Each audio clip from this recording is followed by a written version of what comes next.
Salut les gars, j'espère que vous allez bien. On se retrouve pour le dernier épisode de Road to Euro 2024 avec le groupe F.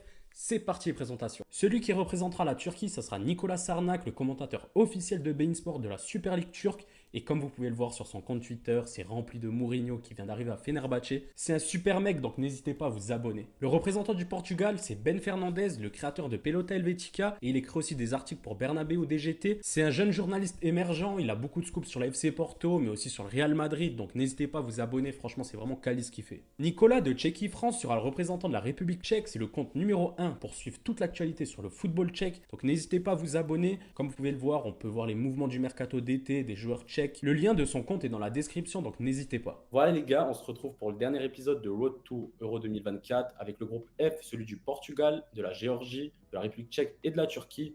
Vous êtes sûrement en train de vous demander pourquoi il manque une case, pourquoi il manque un représentant. Mais en fait, notre représentant de la Géorgie a eu un souci de dernière minute. Du coup, il ne sera pas là et je vais essayer de bricoler moi-même quelque chose avec la Géorgie. Rien de complet, on essaiera de mettre quelque chose d'assez complet du coup dans les commentaires, comme ça vous avez un peu des avis sur ça, ou sinon vous pouvez aller voir la vidéo de Willou qui a fait une super vidéo sur la Géorgie dans son concept. Donc, je vous mettrai aussi le lien dans la description. Et on peut commencer par les présentations. Nicolas qui représente la Turquie, comment vas-tu? Ben, ça va très très bien et toi, Mathéo? Très content d'être là dans ta vidéo. Merci. Et du coup, juste pour parler un peu de la Turquie, c'est quoi un peu ton lien et ce que tu fais en dehors de, du coup, d'être là, d'être dans cette émission? Du coup, je suis journaliste pour beIN Sport et je commente les matchs de la Super League turque sur beIN, donc tous les week-ends ou quasiment. Donc, je ne suis pas turc, je précise. Mais j'ai, on va dire, un œil quand même assez avisé sur le championnat de Turquie et la sélection nationale. Top. Du coup, merci. En passant d'un Nicolas, on passe à un autre Nicolas qui représente la République tchèque. Comment vas-tu? Impeccable. Et toi, dans cette période, dans ce jour de 1er mai, on va bien? Tout va bien. Parle-moi un peu de ton lien du coup avec la République tchèque, ce que tu fais sur les réseaux sociaux. Du coup, tu es Tchéquie FR sur Twitter. Alors moi, je suis pas du tout tchèque. Je suis juste passionné du pays, de la culture et du football. Du coup, je m'y intéresse depuis 6-7 ans maintenant. Donc, la sélection Top. et le championnat, principalement, c'est génial. Parfait. Je mettrai quand même le lien de ton compte en description. Comme ça, ils pourront aller checker ça. Ça fait toujours un peu une petite pub. Et on passe au Portugal avec Ben, représentant du Portugal. Comment vas-tu? Bah, ça va super, je suis très content d'être ici. Ça me fait plaisir en tout cas de parler du Portugal et d'être avec des gens comme vous. Du coup, j'ai hâte. Top. Et c'est quoi un peu ton lien du coup avec le Portugal et ce que tu fais sur les réseaux sociaux? Parce que nous, on est abonnés depuis longtemps et on ne s'est jamais réellement fait une vidéo. Et là, ça fait vraiment plaisir de t'avoir sur le plateau. Du coup, parle-moi un peu de ton lien avec le Portugal. C'est vrai que ça fait longtemps qu'on se suit. Bah, moi, du coup, je suis né en Suisse, mais enfin, de parents immigrés. Mon père est portugais, du coup. Je suis le seul qui représente un de ces pays, enfin, qui est portugais, du coup, qui est là. Mais ma mère, elle est aussi espagnole. D'ailleurs, là, j'habite à Madrid, en Espagne. Je suis journaliste sportif. Je suis toujours aux études, mais je le suis déjà. Je travaillais déjà dans le Diario AS. Je pense que certains d'entre vous connaissent. Et bah là, je travaille aussi pour un média madrilène qui s'appelle Bernabéu Digital, donc l'information du Real Madrid. Top. Après avoir fait les présentations, je pense qu'on peut parler du programme. Du coup, comme pour les autres vidéos dans un premier temps, il y aura les dynamiques et les ambitions des pays, les attentes, les points forts, points faibles, les joueurs importants, les potentiels cracks à faire découvrir à la communauté Football Day, en concluant ça avec un pronostic général sur ce groupe et le côté fun avec le quiz. Et on peut commencer par les ambitions, la dynamique et tout ça, de comment l'équipe se présente à l'Euro. Et on va commencer par le Portugal. 10 matchs, 10 victoires en qualif, meilleure attaque, meilleure défense, à l'aise. À l'aise, oui, mais comme on sait souvent avec le Portugal, faut pas être trop confiant. Moi, je connais cette sélection, ça fait longtemps que je souffre, que je souffre à cause d'eux. On sait que quand tout montre que tout est avec nous. Ensuite, on arrive à faire n'importe quoi. C'est vrai qu'on a fait des qualifs, on n'avait jamais gagné tous nos matchs de qualifs. On a été incroyable. On a fait 9 clean sheets quand même. Parce que les deux buts qu'on a encaissés, c'était contre la Slovaquie. Donc 36 buts en 10 matchs, ça fait une moyenne de 3,6 buts par match. Donc c'est énorme. Mais bon, il faut le rappeler quand même qu'il y avait des équipes comme le Liechtenstein ou le Luxembourg dans le groupe. Du coup, voilà, avec tout le respect que j'ai pour ces sélections, c'est pas vraiment les top sélections. Mais franchement, on a montré un bon visage, je suis content. Peut-être sur on va dire les listes que nous a fait Roberto Martinez, on va dire que j'ai plus apprécié la dernière qu'il a fait pour les matchs amicaux. Ensuite, pour ce qu'il a fait pour les qualifs, justement, je m'attendais peut-être à un peu plus de changements. Mais si on regarde les stats, si on se base que sur les chiffres, en tant que Portugais, on peut être que content. Mais on connaît cette sélection et on sait que des fois, même si on nous donne comme favori, on peut faire des dingueries et on peut sortir très vite de cette compétition. Donc c'est à voir, c'est à voir. Surtout qu'ils ont, comme tu as dit, ils n'ont pas affronté de grosses nations. Le Portugal reste quand même sur des compétitions assez compliquées, les dernières. Donc, il y a cette chose à reprendre de la confiance et du coup, répondre présent face aux grandes nations. Et j'avais une petite question pour toi. Quelle nation tu vois du coup un peu au-dessus du Portugal à l'heure actuelle pour l'Euro? Sincèrement, je pense qu'il y en a pas beaucoup. Pour moi, où je placerais au-dessus, il y a la France.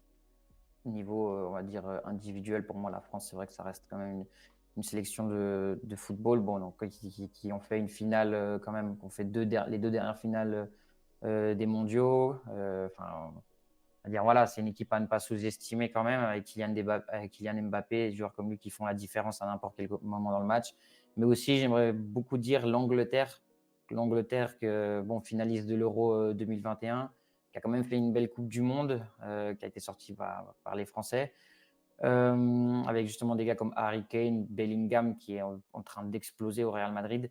Du coup, moi, je pense que c'est peut-être les deux sélections que je mettrais au-dessus du Portugal et que je pourrais voir potentiellement dans le dernier carré avec le Portugal, si Dieu le veut.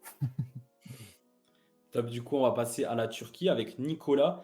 Turquie première en qualification devant la Croatie qu'ils ont battu en plus.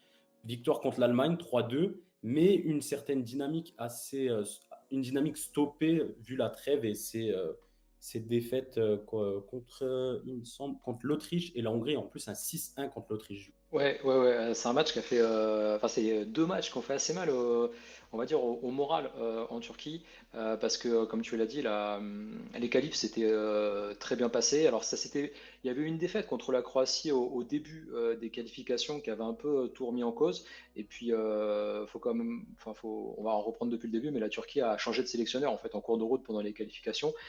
Stefan Kuntz, qui était un Allemand, a été licencié, remplacé par Vincenzo Montella, qui a entraîné notamment, qui est un ancien joueur déjà, qui a entraîné en Serie A à la Fiorentina, qui avait ensuite entraîné en Turquie avec de très bons résultats du côté du club d'Adana Demirspor. Et il a pris la sélection nationale du coup en cours de route après un match nul contre l'Arménie notamment. À ce moment-là, c'était compliqué pour la Turquie d'envisager sereinement la qualification. Et en fait, lui est arrivé, premier match, une victoire en Croatie. Ça s'est enchaîné par une victoire assez large contre la Lettonie. Et en fait, la Turquie finalement s'est qualifiée première de son groupe devant la Croatie, ce qui était, on va dire, pas vraiment prévu. On voyait plutôt la Turquie se battre avec le Pays de Galles pour la deuxième place, mais peut-être pas finir devant les Croates. Et donc, ça s'est enchaîné ensuite. Et les matchs, voilà, lors de la dernière trêve, ces deux défaites, notamment le 6-1 contre l'Autriche, ça a mis une sacrée claque à tout le monde parce que ces deux défaites avec deux équipes qui sont assez différentes dans la composition de départ et dans les deux matchs, en fait, quels que soient les joueurs alignés, ça n'a pas du tout fonctionné et ça a fait pas mal jaser. Alors, le Vincenzo Montella, il n'est pas du tout en danger avant l'Euro parce qu'il a quand même un certain crédit pour ce qu'il a fait au moment où il a repris la sélection. Mais bon, la Turquie s'avance quand même avec un peu moins sereinement que prévu, on va dire. Il aurait fallu que l'Euro commence, on va dire, juste après les qualifications, ça aurait été, ça aurait été sûrement mieux. Là, on ne sait pas trop à quoi s'attendre en fait en Turquie, tout en sachant qu'il y a eu l'élimination au premier tour lors des deux derniers Euros, en 2016 et 2020, enfin Euro de 2020 joué en 2021. Donc là, l'objectif, ça sera à minima de passer le premier tour, peut-être en étant parmi les meilleurs troisièmes.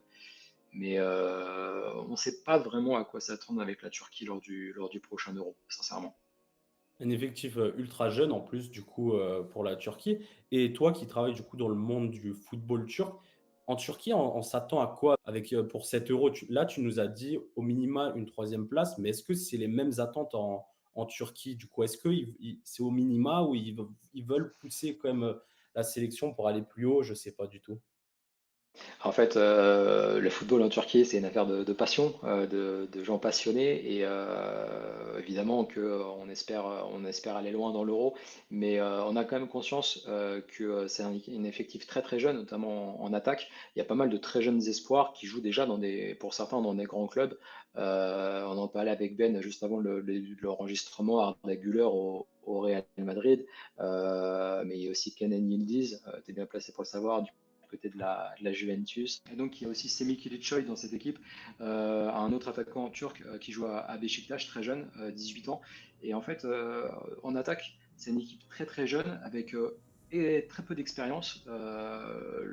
En Turquie, on a déjà en tête en fait l'Euro 2032 qu'on accueillera avec l'Italie. Donc c'est dans 8 ans, évidemment, c'est dans assez longtemps. Mais cette équipe, elle est extrêmement jeune. Et même si forcément, avec la passion du foot en Turquie, on espère une grande compétition, on sait déjà que les échéances, c'est plutôt 2026, 2028 et 2030, quoi, et ensuite 2032. On ne peut pas avoir énormément d'attentes sur une équipe où en attaque, il n'y a pas un seul joueur qui a plus de 25 ans quasiment, quoi. Au final, c'est une équipe qui est projetée, comme tu dis, qui est projetée à plus loin. Et en soi, c'est un mal pour un bien. Peut-être là, ça va être un peu des tests, il y a des sûretés et tout. Et du coup, pour la Coupe du Monde qui approche aussi, hein, en soi, elle approche. Là, la Turquie, elle sera mieux mise en place. Des joueurs comme Kenan Yildiz ou Arda Güler auront sûrement pris des minutes. Donc, il y aura plus d'assurance dans cette équipe. Et on va passer du coup à la République tchèque, du coup, qui a terminé deuxième à égalité avec l'Albanie, il me semble, mais qui a réalisé un Super Euro 2020 ce quart de finale et cette l'élimination du coup, des Pays-Bas contre la République tchèque, qui avait un peu surpris tout le monde du coup. Ah ouais, c'est sûr que le dernier Euro, ça a été une grosse surprise pour tout le monde. On finit avec Patrick Schick, meilleur buteur de l'Euro. Que demander de plus? C'était un quart de finale, c'était inespéré.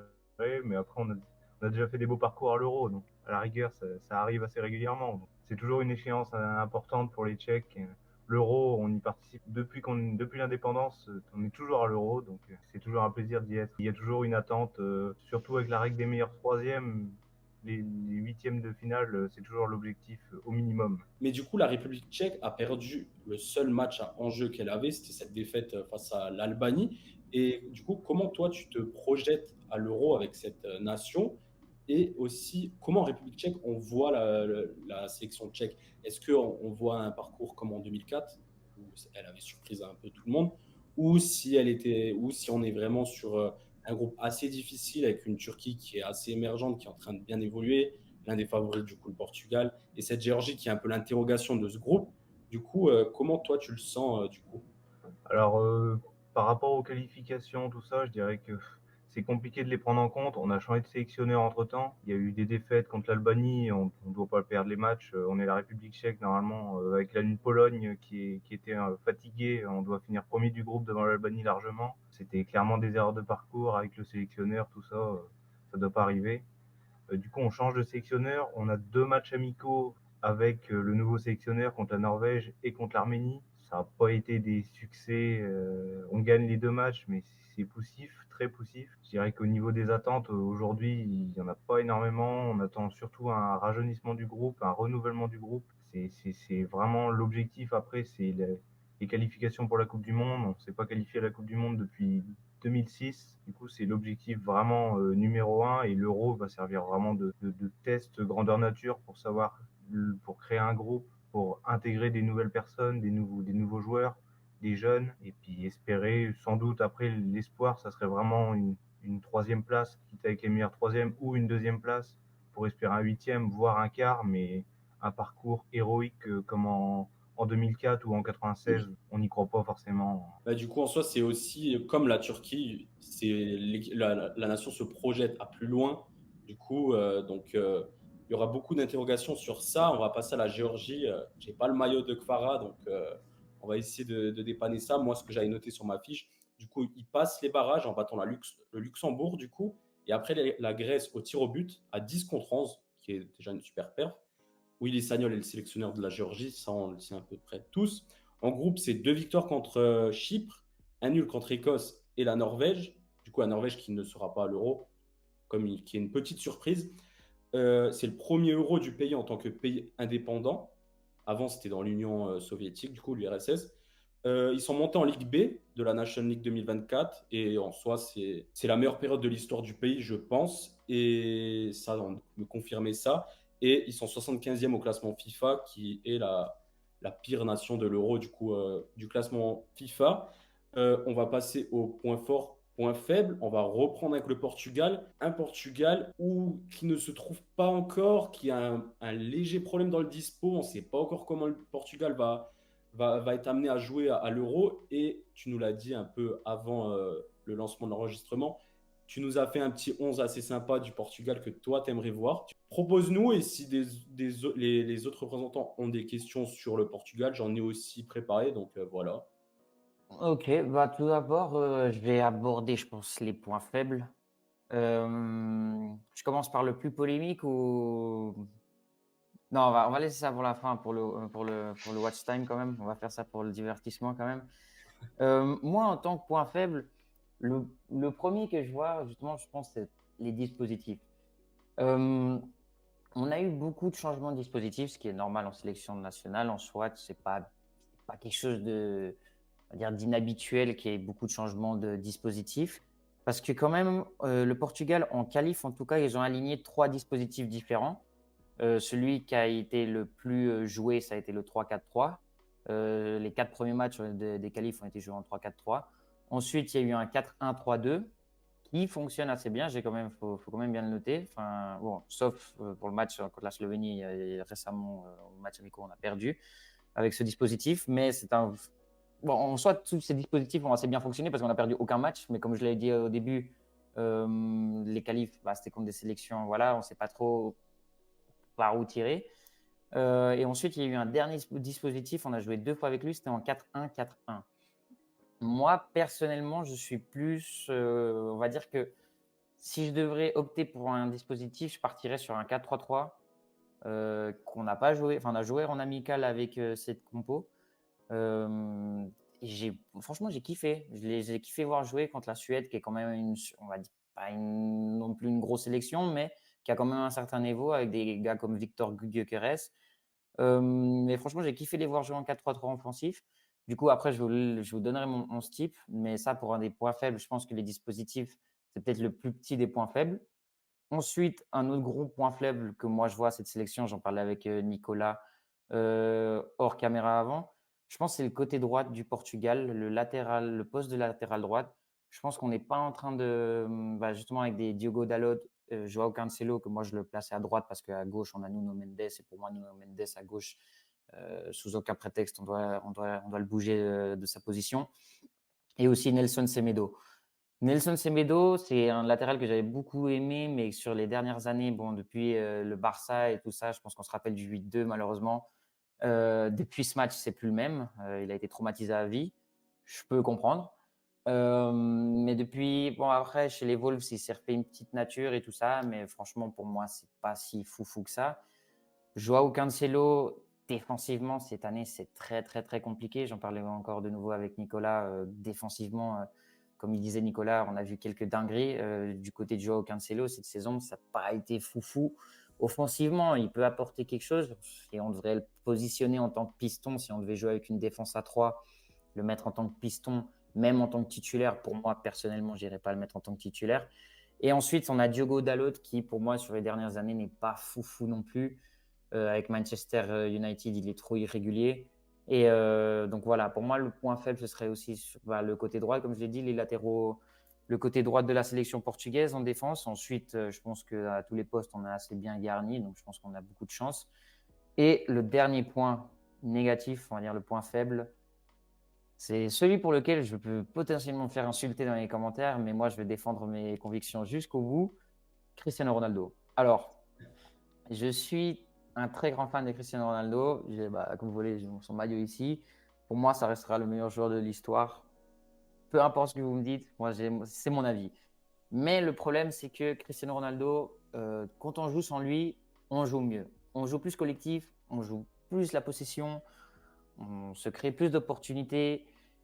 je sais pas, on est plus sur le Cristiano que de 2013-2014. Bien évidemment, on est sur la fin, on est sur le déclin, il faut se rendre à l'évidence.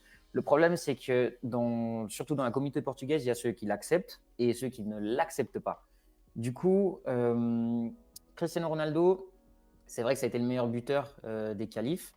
Je vais revenir dessus, mais pour moi, comme je l'ai dit, les sélections contre le Liechtenstein, contre le Luxembourg, c'est normal d'en planter 2 ou 3. Et même, j'ai pas compris pourquoi des fois c'était Cristiano qui jouait contre le Liechtenstein et pas des gars qui ont moins de temps de jeu en sélection que tu appelles, qu'après tu ne les fais pas jouer alors que tu joues contre le Liechtenstein. Je sais pas si vous voyez un peu ce que je veux dire, mais j'ai pas trouvé ça correct, on va dire. Mais comme ce que j'aimerais dire, c'est que Cristiano, surtout on l'a vu au mondial, quand Cristiano il est sur le terrain, tous les joueurs de la sélection cherchent Cristiano et c'est normal. Le problème, c'est ce que je trouve, moi, à mon avis personnel, c'est que quand Cristiano est sur le terrain, les joueurs savent que si le Portugal perd, c'est pas le Portugal qui perd, c'est Cristiano qui perd.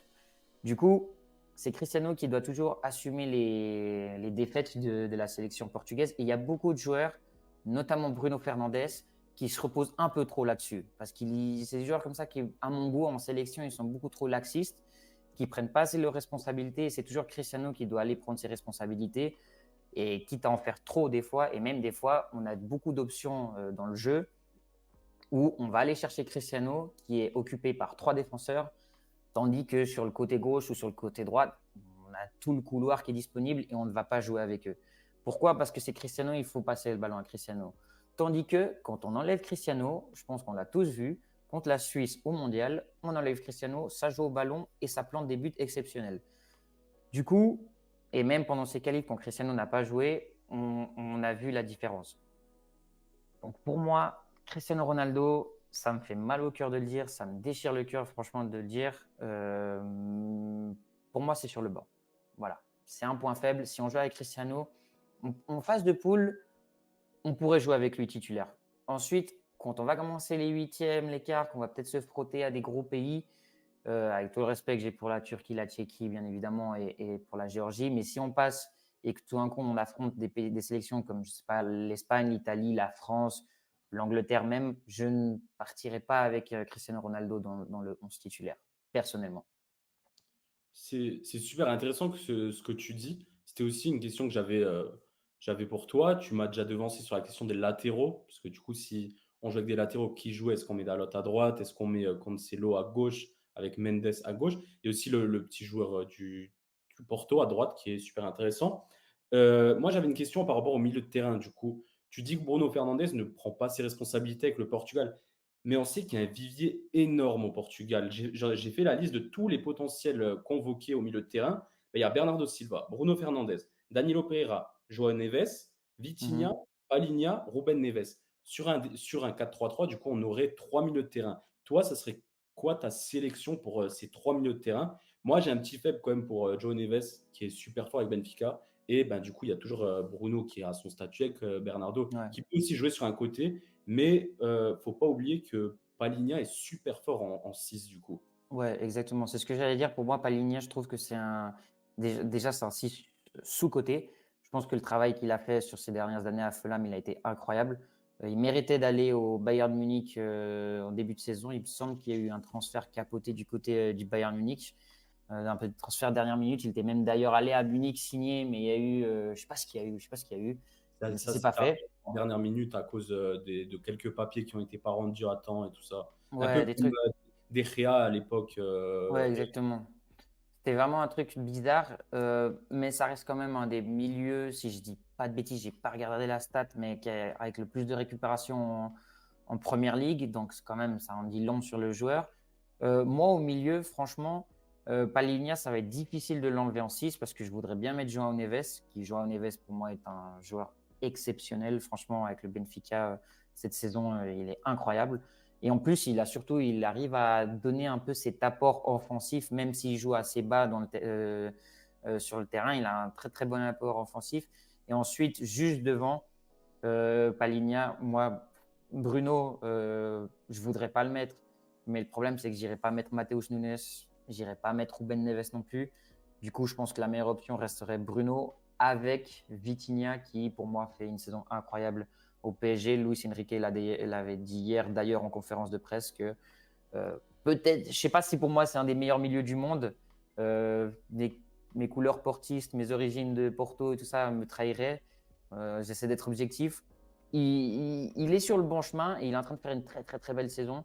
Et pour moi, il mérite sa place de titulaire dans cette sélection du Portugal au milieu de terrain, en tout cas. Top. Je ne sais pas si les deux Nicolas ont une petite question sur le Portugal. Sinon, moi, j'ai une dernière, mais je vous laisse débuter. Je voulais savoir, Vitinha, avec le Portugal, enfin, sa saison là lui permet vraiment d'avoir peut-être un nouveau statut, mais dans la tête du sélectionneur, c'est un vrai titulaire en puissance où il faut encore qu'il gagne sa place en fait, parce que c'est vrai que sur sa saison au PSG, je sais pas s'il fait partie des meilleurs milieux du monde, il n'était pas dans les 5 ou 10 meilleurs milieux du monde, mais si tu dois faire un top 20 des milieux de terrain aujourd'hui, je pense que Vitinha il est largement dedans. Alors, non, je pense, enfin, pas Roberto Martinez, il a déjà joué, mais le truc, c'est qu'il aime beaucoup Mateus Nunes aussi. Le truc, c'est que Qui joue Mateus jamais, Nunes, ouais, exactement. mais il joue C'est jamais. ça le problème. C'est ça le problème. Et pour moi, si Roberto Martinez utilise sa tête pour faire la compo, faut mettre Vitinha. Vu la saison qu'il fait, si tu mets Vitinha sur le banc, pour moi, c'est un crime. C'est un crime. Et d'ailleurs, j'avais oublié de te dire, Mathéo, pardon, Bernardo, moi, je le place sur une aile. Je le place en tant qu'attaquant pour justement libérer un peu cette surcharge au milieu de terrain. Mais pour venir à la question de Nicolas, pour moi, Vitinha doit être indiscutable. Franchement, il n'y a pas de discussion possible. Et je pense que toi qui es fan du PSG, comme tu l'as dit avant, désolé si je, si je tue quelque chose là, Oh mais, non, non, non, y a pas de euh, souci. Ah, parce qu'il y en a mais, certains qui pensent que je suis fan de Fenerbahçe, alors que pas du tout. Du coup, non, non, mon cœur est plus à Paris qu'à Istanbul. mais justement, pour en venir, je pense que Vitinha, dans n'importe quelle sélection du monde, il mérite sa place de titulaire. Et au Portugal, bah, je pense qu'il la mérite. Et justement, vu la saison qu'il fait, je pense que tu l'as plus vu que moi, vu que tu suis le PSG. Euh, il, il a été très, très bon, très, très fort cette année quand même. Je pense qu'il a répondu à merveille à ta question et je crois que l'autre Ah oui, Nicolas avait une. parfait. Moi, je voudrais savoir, est-ce qu'en 6, Vitinha, ça serait pas une option pour le Portugal à la place de Palhinha, par exemple? Non, aussi, je pense pas. Déjà, il y a João Neves qui passerait avant ou des Danilo Pereira.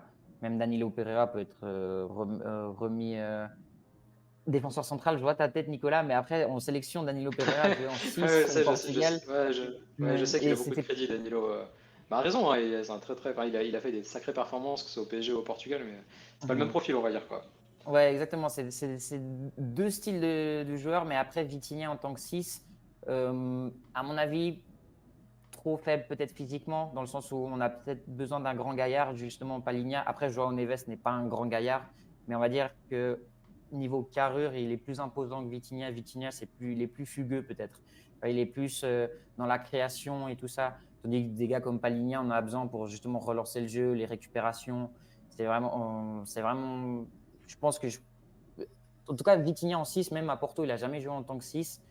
Du coup, ce serait vraiment, si tout le monde se blesse là au milieu de terrain et qu'on doit vraiment mettre Vitinha en 6, ce serait vraiment le dernier rempart. Mais comme je t'ai dit, il y a Palhinha qui doit jouer en 6, João Neves peut jouer en 6, Danilo peut jouer en 6, Mateus Nunes, tu pourrais le mettre aussi en 6.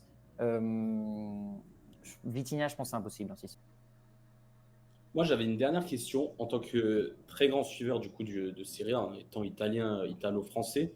Moi, il y a un gros questionnement sur moi, c'est le rendement de Rafa Leao. Où vous dites plus Léao, parce que je sais que vous dites pas Léao, du coup, ça se dit pas comme ça. Lyon.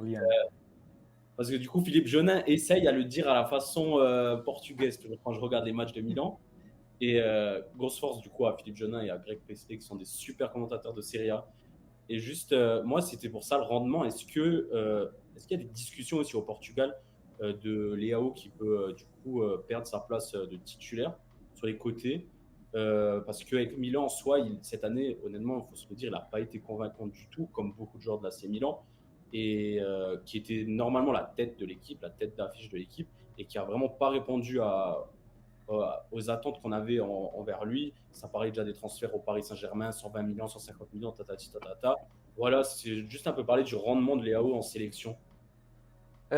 Après, Léao, c'est vrai qu'il ne vit pas sa meilleure saison. Je crois qu'il n'a pas marqué depuis février, si je ne dis pas de bêtises. Oui, Euh, plus ou moins. Mais non, franchement, alors, en tant que titulaire, c'est bizarre. Parce que quand on le mettait en tant que super sub, on l'avait vu déjà au mondial du Qatar, en tant que super sub, il était incroyablement fort. Ensuite, bon, parce qu'il rentre en cours du jeu, il est frais, et c'est un joueur assez rapide, très technique, et il peut trouver les bons espaces. Il arrive bien aussi à repiquer vers le centre. Franchement, pour ça, ce côté-là, il était vraiment exceptionnel. Il avait apporté vraiment, je ne me rappelle plus contre qui il avait marqué. Bon, il avait peut-être marqué, je ne sais pas si c'était contre le Ghana qu'il avait marqué, je ne me rappelle même plus. Mais qui nous avait fait quand même des sacrés matchs en sortie de banc au mondial. Ensuite, en tant que titulaire, c'est vrai que ça a été assez compliqué. Peut-être parce qu'il arrivait peut-être pas à s'adapter à ce que demandait Roberto Martinez. Donc pour moi, je ne vais pas te mentir, c'est une énigme. Pour moi, il est titulaire, mais c'est un peu une énigme dans ce côté-là parce qu'en tant que super sub, tu n'as rien à lui dire. Il est irréprochable, il fait le taf. Mais après, dans le jeu, quand il est titulaire et qu'il doit jouer 60-70 minutes, c'est vrai que c'est un peu plus compliqué pour lui. Peut-être parce que le système du Portugal ne le convient pas justement à long terme, on va dire, dans le match, pour de longues minutes. Si c'est pour jouer 20-25 minutes, il peut faire la différence à n'importe quel moment. Le problème, c'est que là, quand c'est 90 minutes, c'est peut-être un peu plus compliqué pour lui. Top, et on peut, je pense, conclure avec, tu nous avais préparé un 11, du coup, ton 11 à toi, et on peut conclure avec ton 11 si tu avais été Roberto Martinez à l'Euro. Ok, bah, je vais commencer dans les buts. Diogo Costa. Là aussi, on va sûrement on va attraper ma veste, mais il est jeune. Parce que dans la communauté portugaise, je vois la tête de Nicolas. Dans la communauté portugaise, on est très pro Benfica, très pro Porto. Du coup, des fois, ça cause un peu problème. Justement, Diogo Costa, il n'a pas eu la meilleure saison de sa vie, pour être honnête. Il a fait pas mal de boulettes cette saison. Mais pour moi, ça reste plus sûr que Rui Patricio, qui se fait quand même assez vieux. Ça a toujours été un très bon gardien, mais pour moi, je préfère partir avec Diogo Costa. Ensuite, défense à 4, je suis sur un 4-3-3 du coup. À gauche, je pense que pas de discussion possible, Nuno Mendes, incroyable. Ensuite, pour les deux défenseurs centraux, Ruben Dias et Pep, classique, on peut mettre Gonçalo Inácio ou Antonio Silva. Je mettrais d'abord Gonçalo Inácio, qui pour moi est beaucoup plus sûr qu'Antonio Silva. Qu'Antonio Silva peut-être lui manque de maturité, on va dire comme ça. Pour moi, Gonçalo Inácio aussi est un joueur assez sous-coté. Et ensuite, à droite, on partirait avec Cancelo ou Dalot. Là, c'est peut-être le choix le plus dur que j'ai à faire parce que je ne sais pas qui mettre, la vérité. Je pense que Roberto Martinez, le connaissant, partirait plus sur Cancelo. Je pense que je partirais aussi plus sur Cancelo, même si défensivement, cette saison, c'est compliqué. Ensuite, au milieu de terrain, je vous avais dit un peu, on en a parlé avant. Pour moi, Palhinha en 6 et devant Bruno Fernandes et Vitinha, je pense que ça pourrait fonctionner à la perfection. Et ensuite, en haut, 3 attaquants classiques. À gauche, Raphaël Léão. Au centre, Gonçalo Ramos. Et à droite, Bernardo Silva. Top, on va passer à la Turquie, du coup. Comme tu nous as déjà dit, c'est un effectif assez jeune. La moyenne d'âge, je l'ai noté, elle est environ de 25 ans, du coup.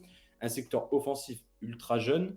Euh, mais il y a aussi ce secteur, pour moi, j'ai une petite question que je te la poserai après, c'est aussi sur le secteur défensif de la Turquie, qui est assez problématique parce que c'est des joueurs qui ont finalement rien prouvé, n'ont pas répondu aux attentes. Demiral s'est exilé en Arabie Saoudite. Soyuncu, c'est sur le banc à l'Atlético, donc c'est assez compliqué.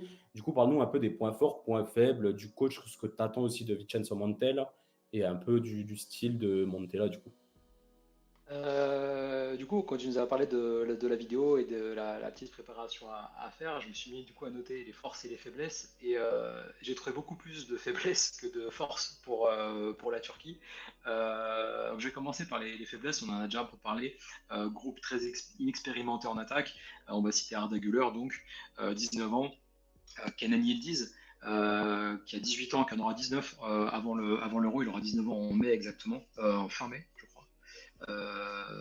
T'as Can Ozone aussi, qui est un jeune attaquant qui joue en deuxième division allemande et qui potentiellement peut faire partie de la liste. T'as Semih Kılıçsoy, 18 ans aussi, l'attaquant de Beşiktaş. Et donc tout ça, c'est des joueurs qui vont se battre pour être dans les 2-3 titulaires potentiellement en attaque. Et le poste d'attaquant de pointe, devrait être occupé par Kenan Yildiz parce que en fait, il n'y a pas vraiment de joueurs confirmés en fait, avec une vraie stature internationale, peuvent vraiment prétendre à être titulaire. À une époque, il y avait National, mais qui désormais est remplaçant à Bournemouth, qui a subi une rupture des ligaments croisés la saison dernière. Et depuis, il a jamais vraiment retrouvé le niveau qui était le sien. Une autre grosse faiblesse, et ça commence à faire beaucoup, c'est sur le poste de gardien. C'est-à-dire que ça se joue entre deux hommes. Mert Günok, le gardien de Beşiktaş, ou Uğurcan Çakır, le portier de Trabzonspor. Uğurcan, il a fait une très mauvaise saison, enfin une mauvaise saison avec Trabzon. Et en Turquie, parmi les supporters turcs, on veut vraiment pas qu'il soit le gardien titulaire pour cet Euro. Donc ça devrait plutôt être sur Mert Günok, qui était le gardien titulaire sur les dernières sorties. Mais c'est pas un gardien qui a le niveau pour normalement être le portier d'une sélection à un Euro, quoi. Il est gardien de Beşiktaş et c'est pas mal, mais il ira jamais vraiment plus haut, je pense, que Beşiktaş. Il a la trentaine, lui, pour le coup, et on connaît ça. Il pourra pas plus progresser, et c'est un bon gardien qui peut faire des bons arrêts, mais ça peut pas être un sauveur en fait sur un match. Donc déjà c'est très problématique. T'as pas un vrai numéro 9 référencé, t'as pas un gardien référencé. Et j'en ai parlé, je crois, un peu avant, le sélectionneur Vincenzo Montella, qui au final n'a pas d'équipe type à quelques semaines de l'Euro. Et ça, c'est donc ultra problématique. On a parlé des deux défaites récentes en amical contre la Hongrie et l'Autriche, deux équipes différentes alignées. Dans les deux matchs, encore plus contre l'Autriche, ça s'est très mal passé. Et en fait, ce qui devait être une double confrontation pour permettre à certains joueurs de confirmer ou de définitivement avoir leur place dans l'équipe, c'est en fait, ça a été tout l'inverse. Il y a beaucoup plus de questions et de doutes qui sont ressortis de ces deux matchs que de confirmations. Donc voilà, les faiblesses elles sont assez évidentes. On peut passer aux forces maintenant. Alors, la force, on ne sera pas forcément d'accord avec moi parce qu'au final, il n'y a pas un secteur où tu peux te dire là, c'est du solide, c'est du sûr, on sait que ça va marcher. Mais quand même, le milieu de terrain autour de Hakan Çalhanoğlu, qui est le capitaine de cette équipe, qui vient d'être champion avec l'Inter Milan, c'est peut-être là où Montella a le plus de certitude. Hakan Çalhanoğlu, c'est vraiment le socle de cette équipe, le joueur avec le plus d'expérience au niveau international, que ce soit avec son pays ou en club, bien sûr. Et il sort en plus d'une très très bonne saison avec l'Inter, peut-être un peu moins bonne que la saison dernière où le club interiste avait été en finale de Champions League, mais vraiment ça a été, toi qui suis la Serie A, je pense que tu pourras confirmer que ça a été du très très solide à Çalhanoğlu. Et aux côtés de lui, tu as notamment un joueur qui joue au Portugal, Orkun Kökçü, à Benfica, qui était en bisbille avec Roger Schmidt, le coach de Benfica cette saison, qui a recommencé à jouer là. Mais quand il est arrivé à Benfica cette saison, ça devait être une saison pour lui la saison de l'explosion. Il avait été excellent avec Feyenoord avant son transfert. Bon, ça s'est un peu moins bien passé cette saison, mais a priori, il sera titulaire dans cette équipe. Et avec un autre joueur, alors qui lui pour le coup vient de se blesser, Ismail Yüksek, milieu défensif de Fenerbahçe, qui s'est blessé dans le derby samedi contre Beşiktaş. Et ça devait être le trio fort de ce milieu de terrain. La blessure, on parle d'un retour possiblement début juin pour Ismail Yüksek. En tout cas, je ne jouera plus avec Fenerbahçe cette saison. Donc ça rajoute en fait une interrogation à cette équipe, parce que même au milieu de terrain, un joueur qui partait dans un rôle de titulaire aux côtés d'Hakan Çalhanoğlu s'est blessé à la cheville. Je ne sais pas si j'ai dit au mollet, mais c'est à la cheville. Et donc, finalement, on ne sait pas trop où on va, mais bon, voilà, Hakan Çalhanoğlu, c'est vraiment le joueur sur lequel on fonde beaucoup d'espoir. Et puis, il y a quelque chose dont on a parlé déjà, c'est l'inexpérience de l'équipe, qui peut aussi peut-être être une forme d'insouciance aussi parmi les forces. La Turquie, évidemment, n'aura pas grand-chose à perdre, sachant, on rappelle qu'ils ont été éliminés au premier tour sur les deux derniers euros. Donc, on ne peut pas faire pire. Et puis, surtout, l'euro, il est en Allemagne. Et vous n'êtes pas sans savoir qu'il y a une énorme communauté turque en Allemagne. Il y a notamment eu, il y a quelques mois, un match amical à Berlin contre l'Allemagne. C'était au Stade olympique de Berlin, victoire 3-2 de la Turquie. Et on entendait beaucoup plus les supporters turcs que les supporters allemands dans le stade. Et en fait, la Turquie va clairement jouer cet euro à domicile. Chaque match, il y aura beaucoup plus de Turcs que de supporters adverses. Ça, c'est une réelle certitude. Et donc, ça peut être un sacré plus de confiance pour la Turquie de jouer cet Euro, certes en Allemagne, mais vraiment devant son public. Ça fait aucun doute. L'interrogation principale aussi dans cette équipe, évidemment, c'est la forme, l'état de fraîcheur physique, enfin de forme physique d'Arda Güler, donc l'ancien milieu de terrain de Fenerbahçe qui joue au Real Madrid, enfin qui ne joue pas, du coup, c'est le problème au Real Madrid, très peu de temps de jeu pour lui cette saison, mais le Real, alors là on parle le 1er mai, donc, sauf catastrophe, le Real va être champion en Espagne, peut-être dès ce week-end, et Carlo Ancelotti a promis du temps de jeu à Arda sur la fin de la saison. Il a marqué contre la Real Sociedad, il a été titulaire, il a marqué contre la Real Sociedad il y a quelques jours.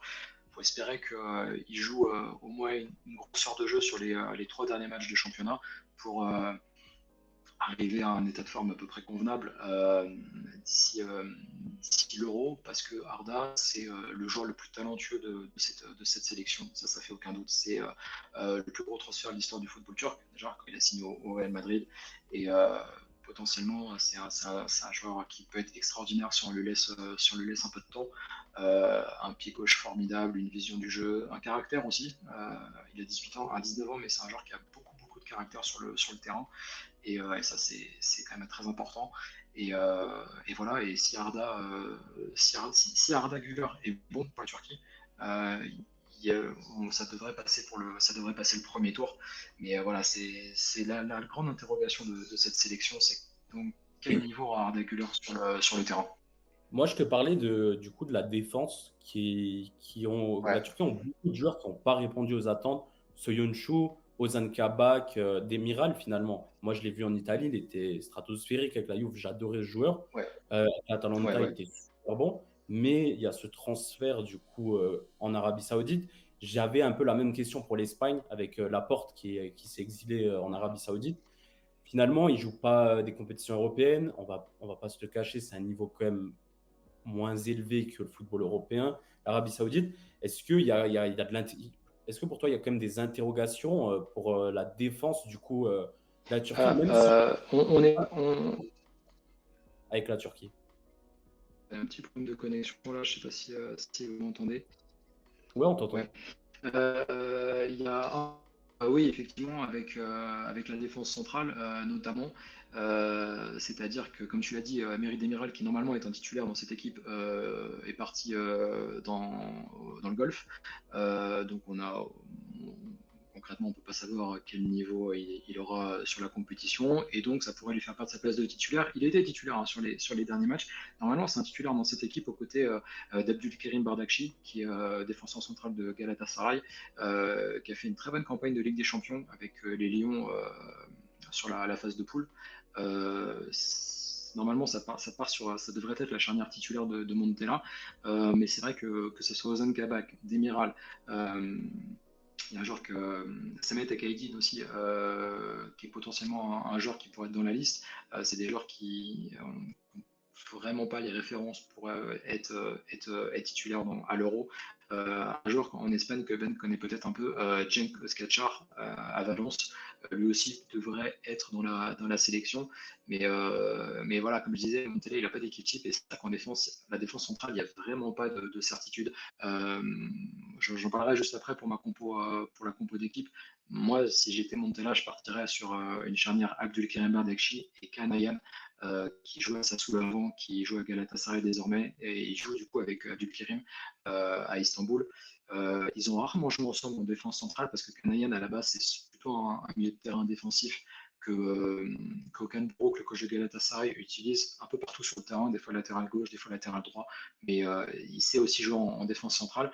Et cette charnière, je sais pas si elle a déjà joué, je suis pas sûr qu'elle ait déjà joué ensemble en sélection, mais Abdülkerim Bardakci et Kanayan, ça peut régler pas mal de problèmes, je pense, pour la Turquie à l'Euro, parce que je pense comme toi que Demiral, ça peut être vraiment problématique pour la sélection s'il est amené à être titulaire.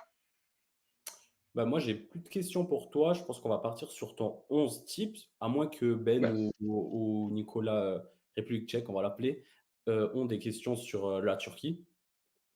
Je sais pas si Nicolas en a une avant, sinon je lui laisse Non, moi, c'est lui. bon, je pense qu'il avait répondu à tout ce que je voulais savoir.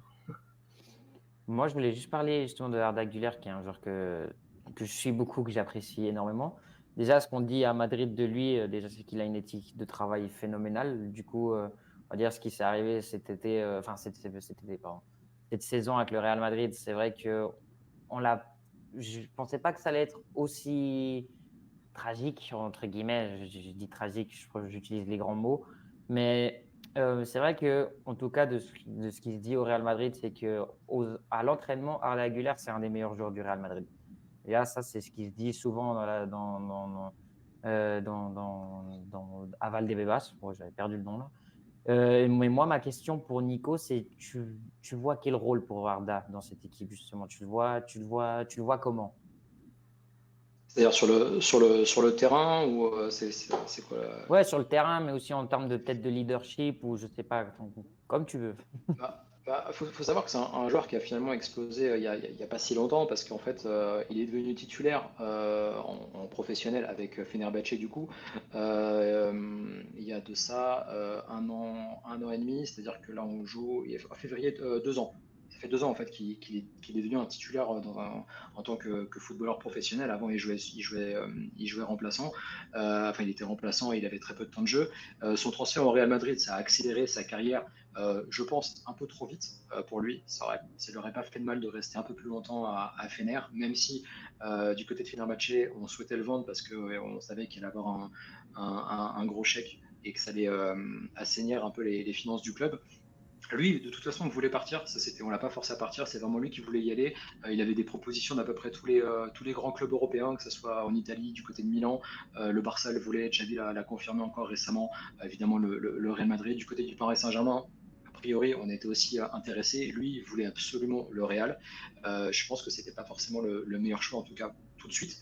Mais voilà, comme on dit des fois, le train passe pas deux fois. Lui, il a voulu le prendre. Et sa saison remet rien en cause dans son statut avec la sélection, parce qu'il a déjà un statut malgré son jeune âge.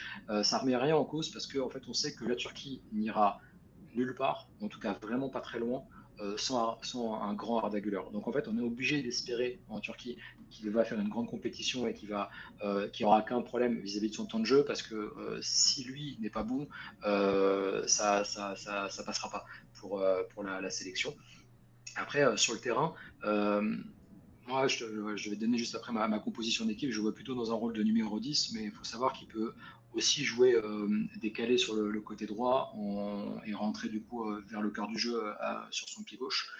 Il faut voir ce que fera Montella, mais Arda, si tu veux, des fois on galvaude un peu trop le mot crack, le mot pépite dans le football actuel, où dès qu'un joueur met 2-3 buts, on parle tout de suite de phénomène.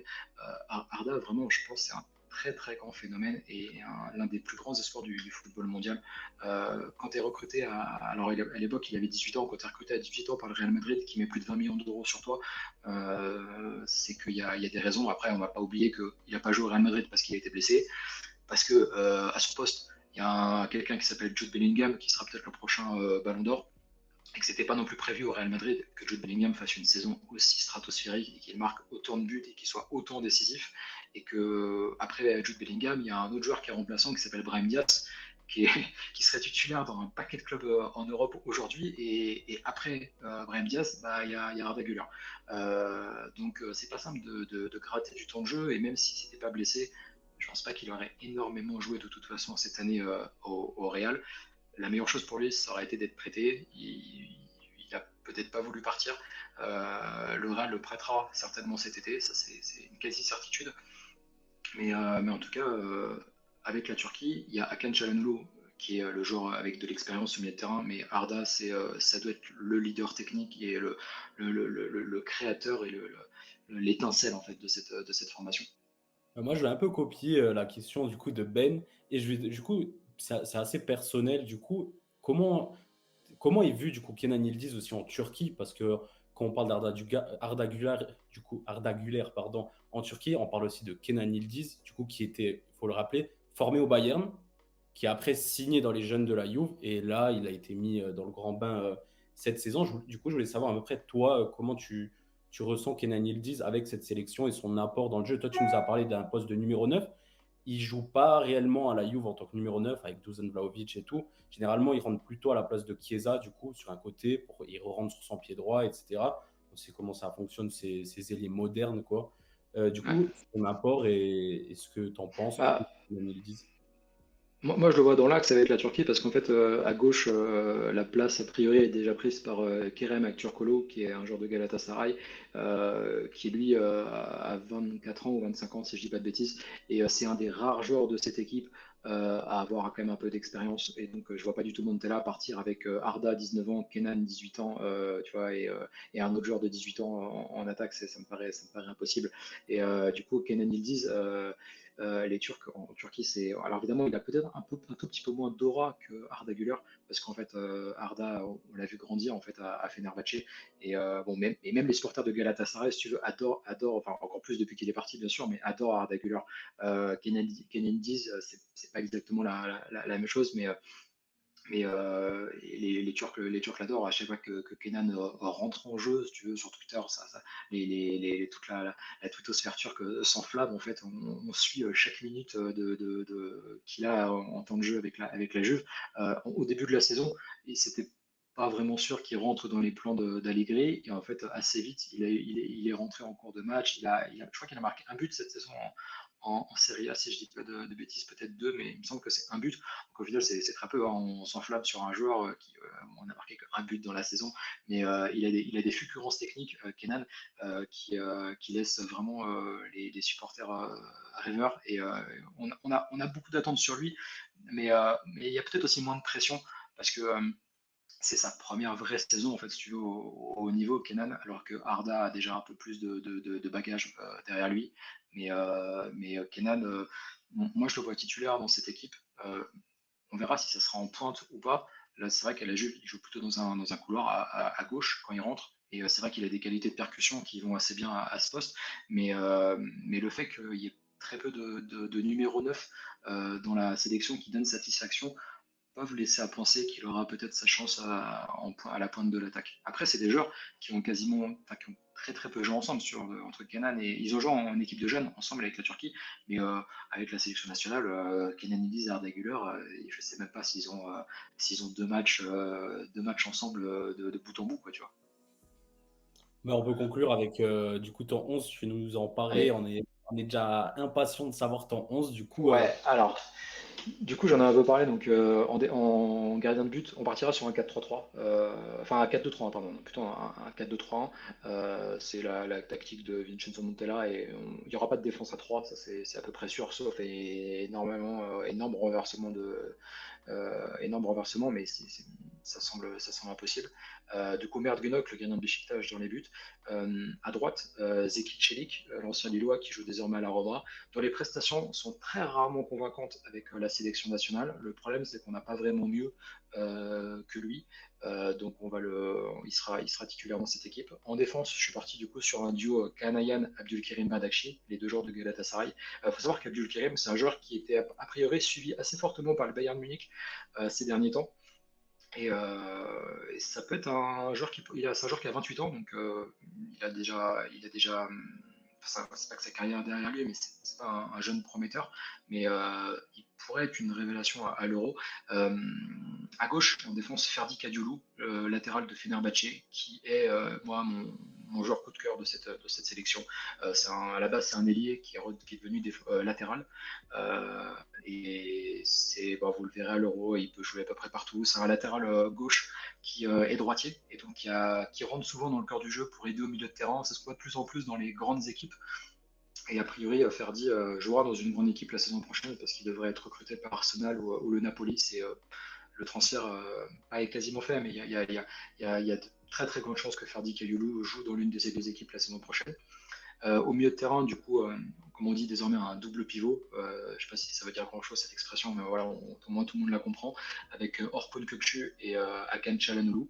À droite, pardon, numéro 10, Arda Güler. À gauche, Kerem Aktürkoğlu.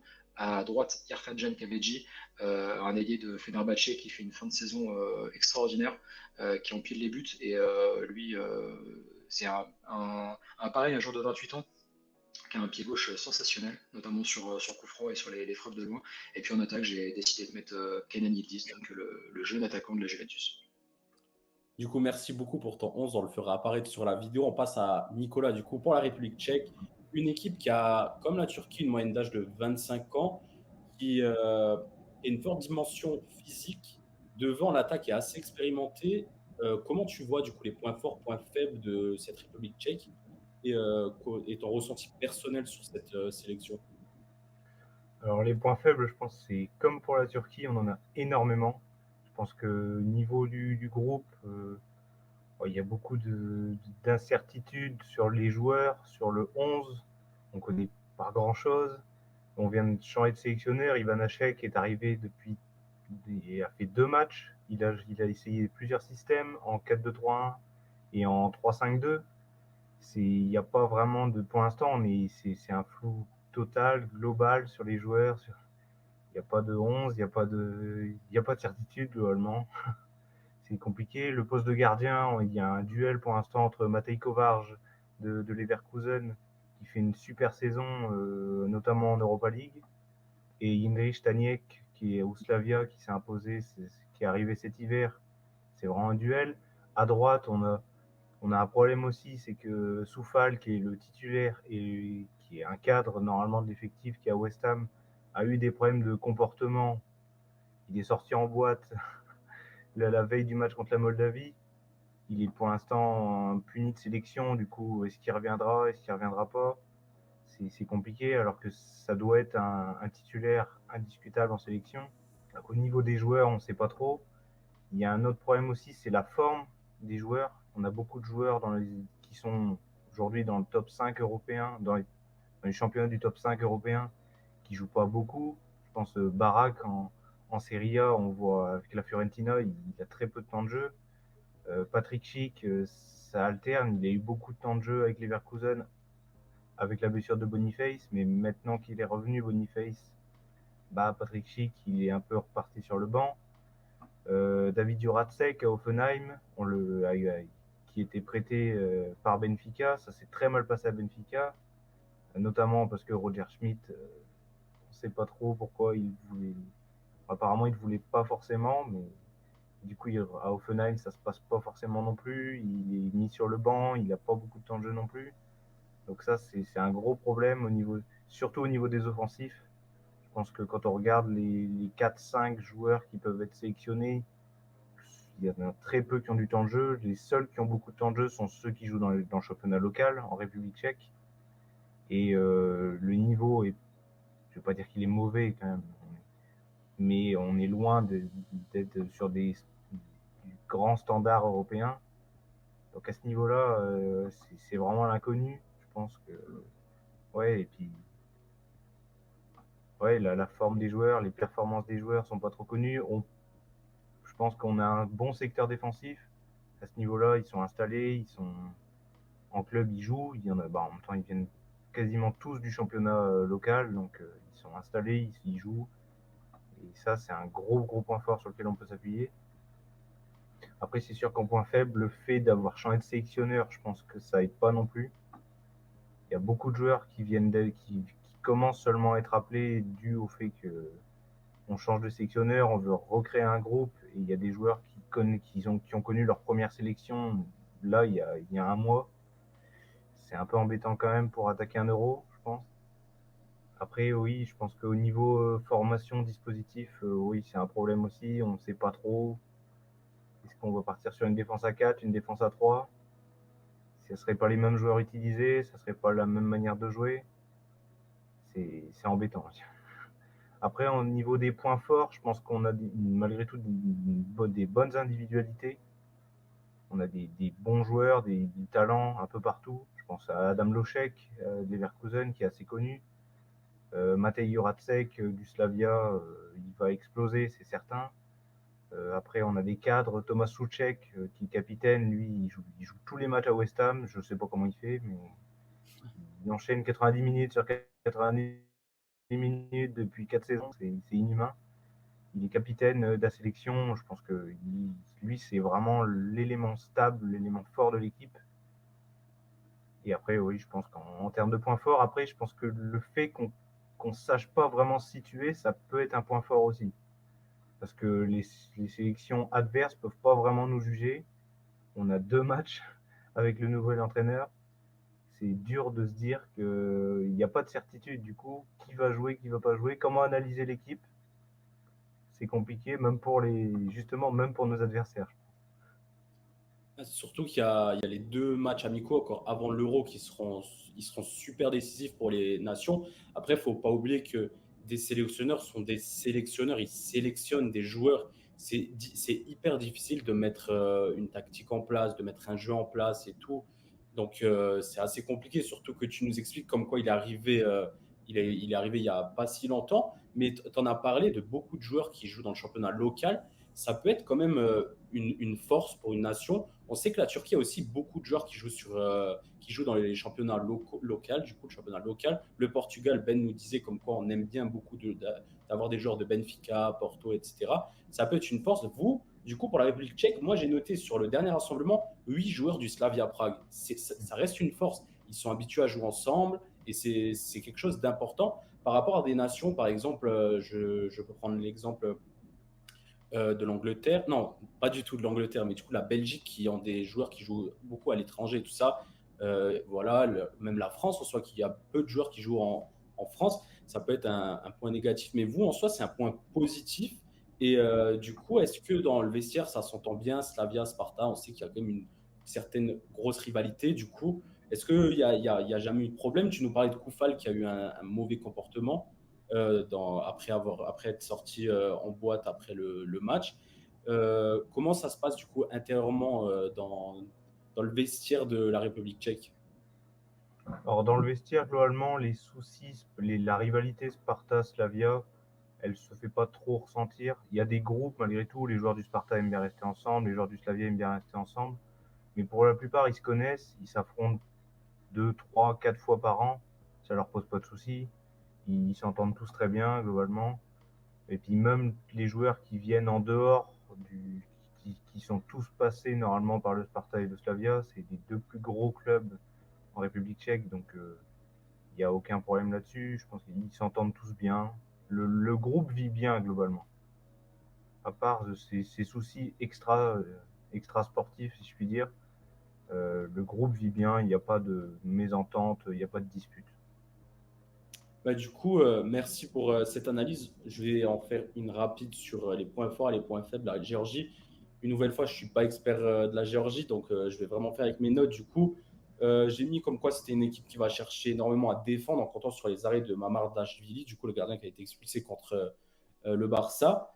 Ils ont une référence du coup derrière, ils ont aussi une référence devant. Ils ont Kvaratskhelia qui sort une super saison, qui a sorti l'année dernière une super saison avec le Napoli et qui cette année c'est un peu plus difficile. Ils ont Miko Tatse, mais qui réalise une bonne saison avec l'FC Metz depuis son retour dans ma région, du coup, au FC Metz.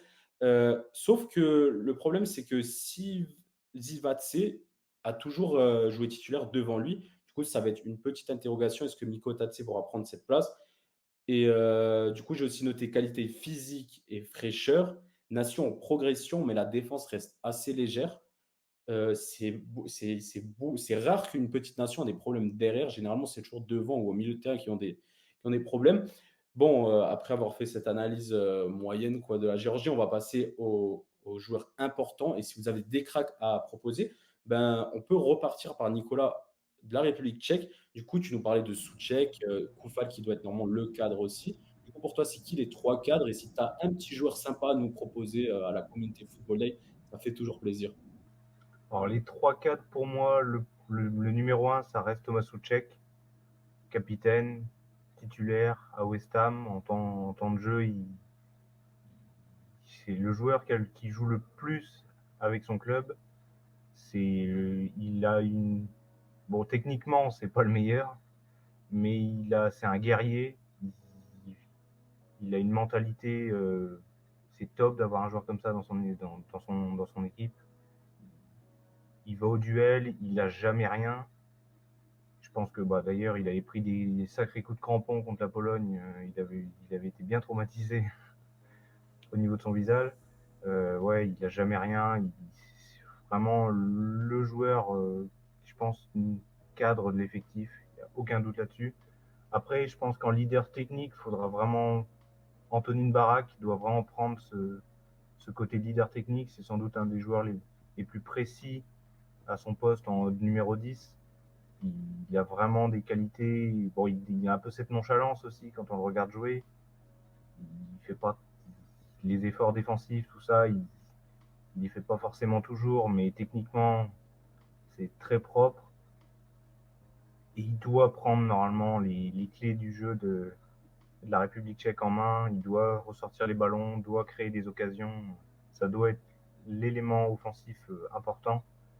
Et ensuite, ouais, Patrick Schick, je pense que ça reste.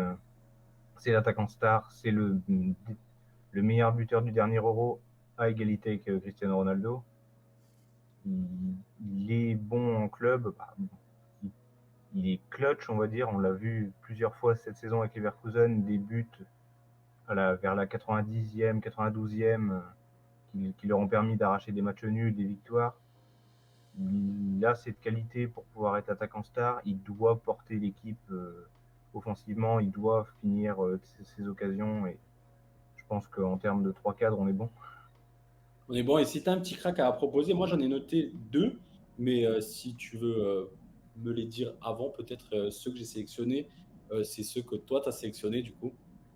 Alors moi, mon crack numéro 1, je pense que ça restera Matej Juracek. C'est statistiquement le joueur qui survole le plus le championnat. C'est un ailier, il est percutant, il est dynamique, il a une patte gauche qui est sans sas. D'ailleurs, il a mis un super but contre le Milan AC en Europa League. Oui, c'était contre le Milan AC. Et il a vraiment tout pour exploser à l'Euro, pour percuter, franchement, si je dis un nom que je dois dire sur les cracks, c'est franchement lui. Bah, du coup, top, merci beaucoup. On le suivra du coup à l'Euro impatiemment. On va faire le sens inverse. On va parler du coup de la Turquie, les trois cadres, même si tu nous as déjà parlé de ce milieu. Mais est-ce qu'on peut vraiment parler de cadres quand on parle d'Arda Güler et Kenan Yildiz, quoi, ils sont super jeunes. La pression sera sur eux et c'est déjà fou de se dire qu'ils sont si jeunes et qu'ils auront une telle pression que, que c'est fou en sachant qu'il manque un peu de rythme et tout ça. Du coup, pour toi, c'est quoi les trois cadres et c'est un petit crack à nous annoncer? Non, ouais, j'avais des problèmes de connexion de batterie sur mon PC, donc il fallait que je me connecte, donc j'ai dû bouger. Du coup, ouais, en cadre de cette équipe, bah, le cadre ultime, c'est Hakan Çalhanoğlu, bien sûr, le capitaine. J'en ai déjà un peu parlé, donc qui est vraiment la valeur sûre de cette formation.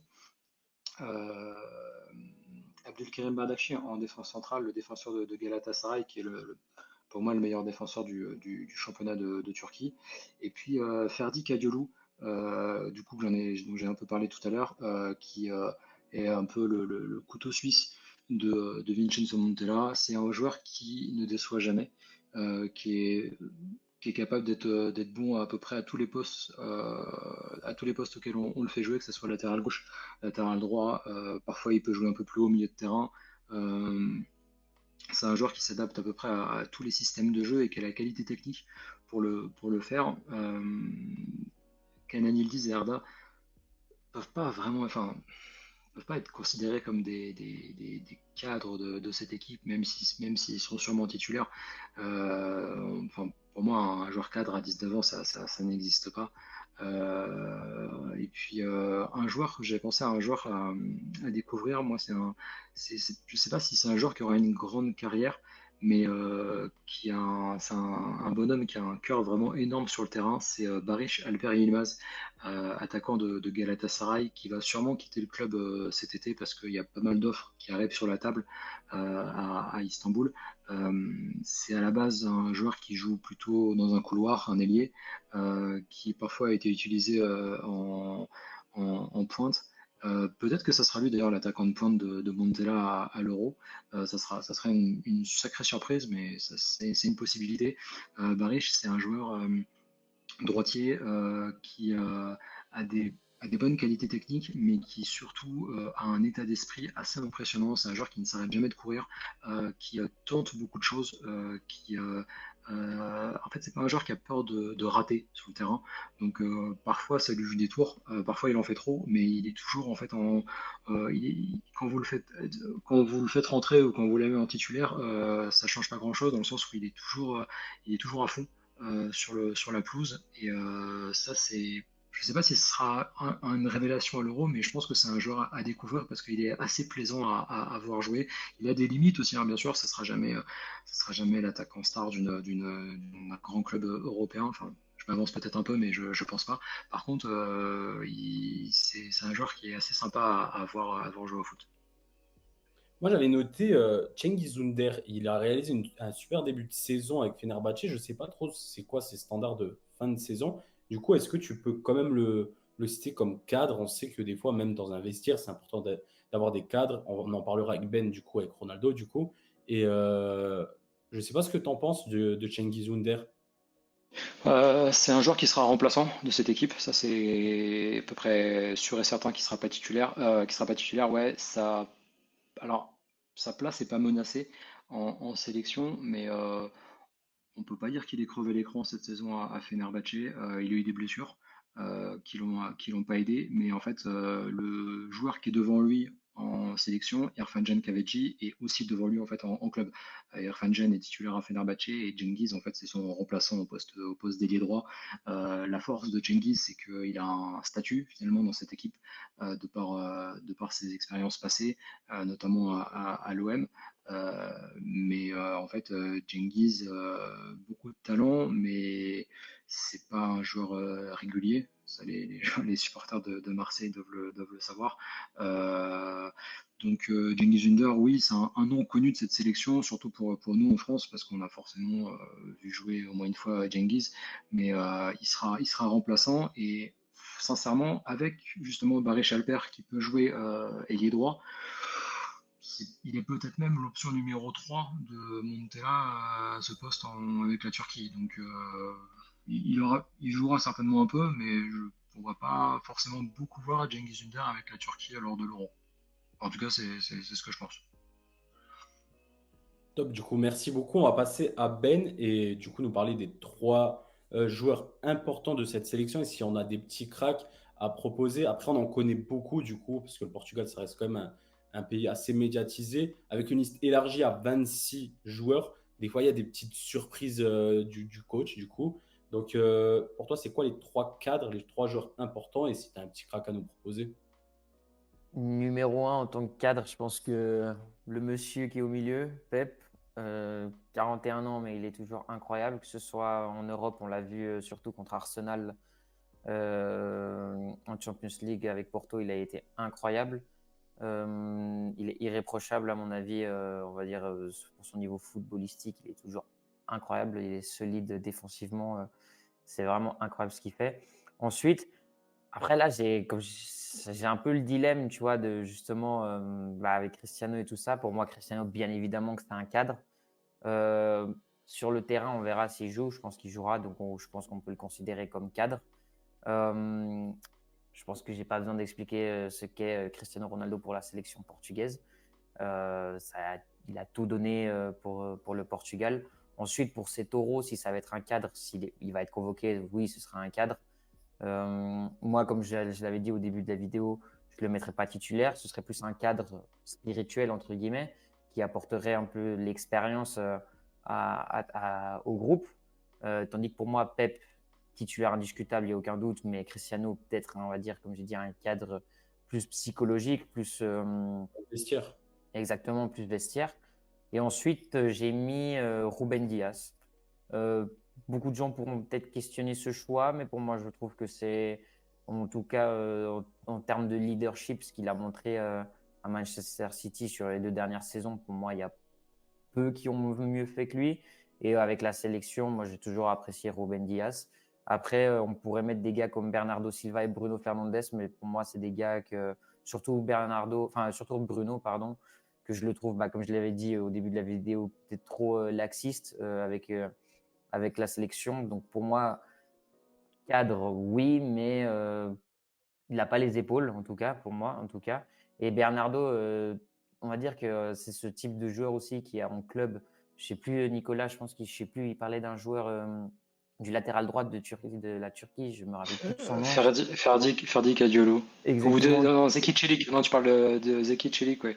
Non, qui il est n'a pas excellent en les club. performances avec là-dessus. Ouais, mais qui a pas, qui est excellent en club, mais qu'en sélection, c'est peut-être plus Ouais, compliqué. Donc, ouais. Bernardo, je le vois plus aussi dans ce stade-là, mais ça peut être aussi un cadre. Ensuite, les cracks. Le truc, c'est qu'aussi là, dans le Portugal, on a beaucoup, on a beaucoup à donner. Il y a beaucoup de cracks. Il y a quand même pas mal de jeunes qui se sont montrés cette année. Pour moi, le numéro un. Après, j'ai choisi des cracks que je ne sais pas s'ils joueront. Donc, s'ils jouent, il faudrait être attentif. Mais pour moi, le numéro un, je pense que c'est João Neves. Je pense que c'est la révélation de la saison. En tout cas, à Benfica, il a été stratosphérique, que ce soit en pivot ou même un peu plus devancé sur le terrain. Il me semble qu'il a quand même 3 petits buts, quelques 2-3 assists aussi cette saison, alors qu'il est milieu défensif, c'est quand même pas mal. Après, dans le jeu aussi, comme j'ai dit, très bon à la relance. Il récupère bien les ballons, malgré son petit gabarit physiquement. C'est, désolé l'expression, mais c'est un chien. Il va sur tous les ballons. Il est increvable, il est infatigable. Ensuite, moi, il y a 2 autres noms que j'apprécie beaucoup, qui ont été convoqués pour la première fois, justement, à la dernière liste qu'a sorti Roberto Martinez. Le premier, c'est Francisco Conceição, le fils de l'entraîneur de Porto, Sergio Conceição. Franchement, saison révélation pour lui. Il était parti l'année passée à l'Ajax. Justement, il avait quitté Porto pour aller à l'Ajax. Ça a été un peu compliqué à l'Ajax pour lui. Nous, bon, maintenant on a changé de président, mais avec Pinto da Costa, disons que nos gestions étaient un peu catastrophiques. Du coup, on le vend pour 5 millions, on le rachète pour 10. Il y a quelques années, on a fait un peu la même chose avec Ivan Marcano, qu'on le laisse partir gratuitement et qu'on le rachète pour 5 millions. Enfin bref, voilà. Mais franchement, 10 millions, je trouve très bien investi, justement pour le long terme. Il est encore jeune, il a encore 21 ans. Un très très bon ailier droit. Franchement, cette saison, ça a été un des meilleurs joueurs de Porto avec Pep, à mon avis. Une de nos rares sources de bonheur cette saison, si je peux le dire. Mais après, avec le Portugal, avec les U21, il a toujours été très très bon avec les inférieurs. Là, il a été convoqué pour la première fois à la dernière liste qu'a sorti Roberto Martinez. Il a eu ses petites quelques minutes. Comme je dis, franchement, en tant qu'ailier au Portugal, il n'y a peut-être pas mieux. Peut-être qu'il y a mieux, enfin oui, il y a peut-être mieux, c'est Jota Silva, un autre ailier, ailier droite, qui au début était plus ailier gauche, mais qui cette saison aussi a joué beaucoup ailier droite. Jota Silva du Vitória Guimarães, qui a quand même emmené son équipe en place européenne. Il a fait une saison stratosphérique. Il est à 15 buts et 7 passes décisives avec le Vitória. Ils ont déjà joué, enfin, ils ont joué l'Europe cette année. Il me semble que c'était la Conference League, si je ne dis pas de bêtises, avec Vitória Guimarães. Et non, franchement, un joueur très. Comment on disait en français? Ah non, j'ai oublié, désolé les gars. Comment on disait? Moi qui pique, il repique beaucoup vers le centre aussi. Il apporte beaucoup de déséquilibre. Franchement, c'est un très, très, très bon joueur, justement, qui est pisté par Porto. Il est fan du club depuis tout petit. Et justement, il a été convoqué il y a peu par Roberto Martinez pour la première fois. Et 24 ans, donc on a quand même deux joueurs. On a quand même João Neves qui a 20 ans, si je ne dis pas de bêtises, il est encore tout jeune. Conceição qu'on a 21 et Jota qui est peut-être un peu plus âgé, 24 ans, mais qui vient un peu comment dire, de se développer, on va dire, dans le monde du football portugais. C'est sa première saison référence. Et pour moi, ce serait un peu les cracks à suivre. Ensuite, je pense les classiques Gonçalo Inácio, Antonio Silva en défense, mais ça, il faudra voir s'il joue. Et bon, même Chico Conceição et Jota Silva, à voir s'ils jouent et à voir même s'ils sont convoqués. Mais un où ça me fait un peu, bon, on va dire chier qu'il ne soit pas là, c'est Pedro Neto de Wolverhampton, qui était Ouais. super fort et qui s'est blessé, du coup, qui sautera à 100% l'Euro et la fin de saison, elle est finie et tout. Est-ce que tu penses qu'il avait une place il avait son mot à dire dans le 11 du Portugal ou non, c'est difficile? Oui, moi je pense que oui. Franchement, Pedro Neto, c'est vraiment plus un joueur que j'ai beaucoup apprécié. Bah, le fait que tu le mentionnes, bah, le truc, ça fait tellement longtemps qu'il est blessé que j'ai même oublié qu'il existait. Non, franchement, Pedro Neto, j'ai toujours apprécié ce joueur. Bah, il était d'ailleurs sélectionnable. Enfin, il avait été sélectionné à plusieurs reprises. Euh, Parce que justement, le taf qu'il fait avec Wolverhampton, il est sublime. Il a été décisif plein de fois avec Wolverhampton. Mais ouais, franchement, la blessure qu'il a eue, euh, c'est dommage parce qu'on avait besoin d'un attaquant comme lui qui apporte un peu justement, bah, comme Jota en fait, comme Jota Silva, un peu ce déséquilibre, qui vient un peu mettre la pagaille en repiquant vers le centre et tout ça. Je trouve ça dommage, mais malheureusement, on va devoir faire sans lui. Après, comme j'ai dit, Jota Silva, pour moi, peut couvrir sa position. Je ne sais pas s'il peut faire mieux. Euh, mais en tout cas, je pense qu'avec Jota Silva, on part bien aussi. Du coup, merci. Je vais juste conclure du coup avec la Géorgie. Ben, en cadre, on va pas se le cacher, Kvaratskhelia devant, Mamardashvili derrière. J'avais noté chaque VTAC, profil intéressant, numéro 10 de Watford. Et on craque, vous pourrez aller voir ça. Il y a les deux latéraux du Shakhtar, Azarovi et Gosholashvili. C'est ce que j'ai noté. J'ai un peu regardé des vidéos des joueurs et tout ça. Si un Géorgien passe dans la vidéo, ben, il pourra me confirmer ça. Mais sinon, voilà. Et encore désolé qu'il n'y ait pas de représentant de la Géorgie. On peut conclure ça avant de passer au quiz final par un classement général. Et on va commencer par toi, Ben. Après avoir écouté les deux experts du coup du football turc et tchèque et moi, l'expert du football géorgien, c'est quoi ton classement final du coup du Portugal dans cet euro dans Alors, ce groupe plutôt. pour moi, le dernier, il est clair, je pense. Même si c'est une nation qu'il ne faut pas sous-estimer, c'est la Géorgie. Parce que la Géorgie, je voudrais pas dire un zéro pointé, mais ça va peut-être compliqué d'arracher une victoire. Un match nul, j'en sais rien. Peut-être contre le Portugal, parce que nous, on ne sait jamais, hein. Le Portugal, franchement, on peut même finir troisième de ce groupe, hein. Franchement, des fois, avec les dingueries qu'on fait. Mais je vais essayer d'être positif. Donc pour moi, la Géorgie, quatrième. Ensuite, la République tchèque et la Turquie. Bon, ça ressemble beaucoup au groupe de l'Euro 2008. Justement, qu'on avait Turquie, République tchèque et la Suisse. Bah oui, la Suisse avec le Portugal en 2008. Moi, je sais pas pourquoi la République tchèque, je l'ai toujours vu plus facile à jouer. Je trouve que les Turcs sont très, très, très, très durs à jouer. Je sais pas pourquoi, à chaque fois qu'on joue la Turquie, j'ai toujours peur. Bon, la dernière fois, au barrage de la Coupe du Monde, c'était quand même fait assez chaud. Ça s'était fait assez peur quand même. Donc, moi, je pense que je partirais peut-être pour. Je sais je pense que je sais pas si la République tchèque est peut-être un peu mieux que la Turquie. De ce qu'on m'a dit, je pense que je vois peut-être la Tchéquie peut-être un peu mieux que la Turquie. Pour moi, c'est un peu un 50-50, les gars, je vais pas vous mentir. Après, je suis pas un grand expert des deux sélections. Du coup, pour moi, je pense que si je me base à ce que je pense de mon cœur, je pense que la Tchéquie finira troisième et la Turquie deuxième et après le Portugal. Si le Portugal ne finit pas premier de son groupe, c'est une faute professionnelle. Bah, du coup, Nicolas, Turquie, du coup, toi, ton classement définitif de ce groupe. Bah, ça paraît assez logique pour tout le monde que le Portugal termine en tête de cette poule. Après, il faut savoir que le Portugal, en général, ça, c'est pas toujours les débuts enfin, c'est pas toujours en début de compétition que la sélection est la plus au point.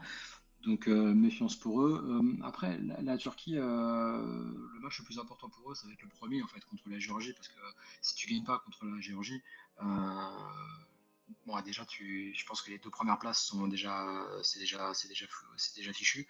Et après, il faudra espérer finir dans les meilleurs troisièmes. Donc, la victoire contre la Géorgie, ça paraît obligatoire.